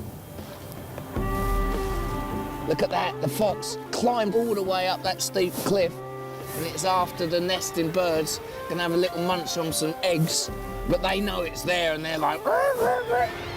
Oh, it's right on the ridge, right on the top. Look at that, sneaky. For a moment, I'm starting to feel sorry that the Arctic fox has disappeared out of sight, but almost immediately, I get lucky again with another big surprise. Wow, look, we sneaked up on a couple of walrus. Unbelievable. They just keep popping their heads up. See, on land, they're these fat, blubbery things that can hardly move. When they're in the water, they just rule it. They're like majestic. Their faces are beautiful. They look like old men. They're like, oh, what's going on? There's someone in a rubber boot staring at me. Beautiful creatures. Oh my God. It's been amazing to see all the walruses and the Arctic fox, but I'm still not satisfied. Above all else, I really want to get a close-up sighting of polar bears, and I'm certainly not going to give up hope yet. Heading out of Woodfield as we continue our journey back around the tip of Spitsbergen towards Longyearbyen and then home. We've got time to make one last stop at Rowfield before turning south. It's my last chance to see polar bears, and thank heaven, it looks like it might be my lucky day. Right on the water's edge, there are some fresh polar bear tracks. Oh yes, oh that's the proof there, it started. Look at that, you can just make them out. Like a couple of polar bears have been walking across the snow. That can only mean, in this area, there's a bit of polar bear action. Oh, come on. Amazingly, we don't have to wait long. Wow, look at that. There's two of them, a male and a female, just lumbering along.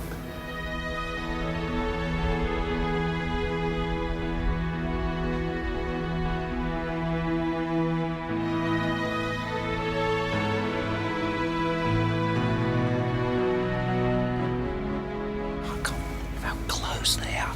I even has to whisper, because it might scare them off with that close. When you first see a creature that big on this earth, you're like, whoa, in awe. It's just a phenomenal feeling. It's almost like a spiritual moment. Unbelievable. It's fantastic.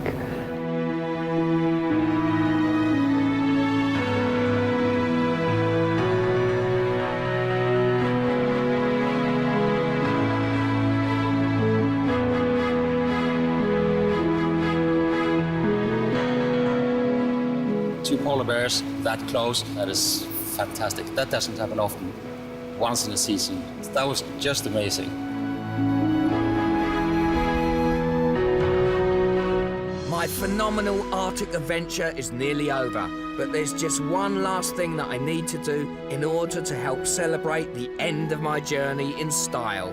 Axel takes me out on a last Zodiac trip to get what I need. Oh, yeah. Got it. Look at that. That's a beauty. It's like a glass sculpture, isn't it? A couple of thousand years old. Is it? Yeah. Oh, I like that. Yeah. Whew. What are you back down here? Oh, this is the height of decadence. Look at this. Glacier ice, thousands of years old, in your gin and tonic. Oh, cheers. Oh, I could sell this to a Ponzi bar in London and make a fortune. Gin and tonic, sir, yes. Glacier ice, yes. £300, please. Oh, beautiful.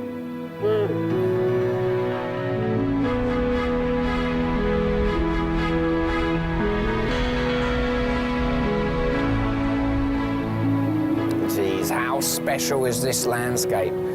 You come out of your cabin, you walk on the deck, everywhere you look is just absolutely stunning. It's like a most beautiful picture that you've ever seen. Whether it's on this boat or whether it's on the trawler, the whole trip has just been off the scale. It's so special, I absolutely love it.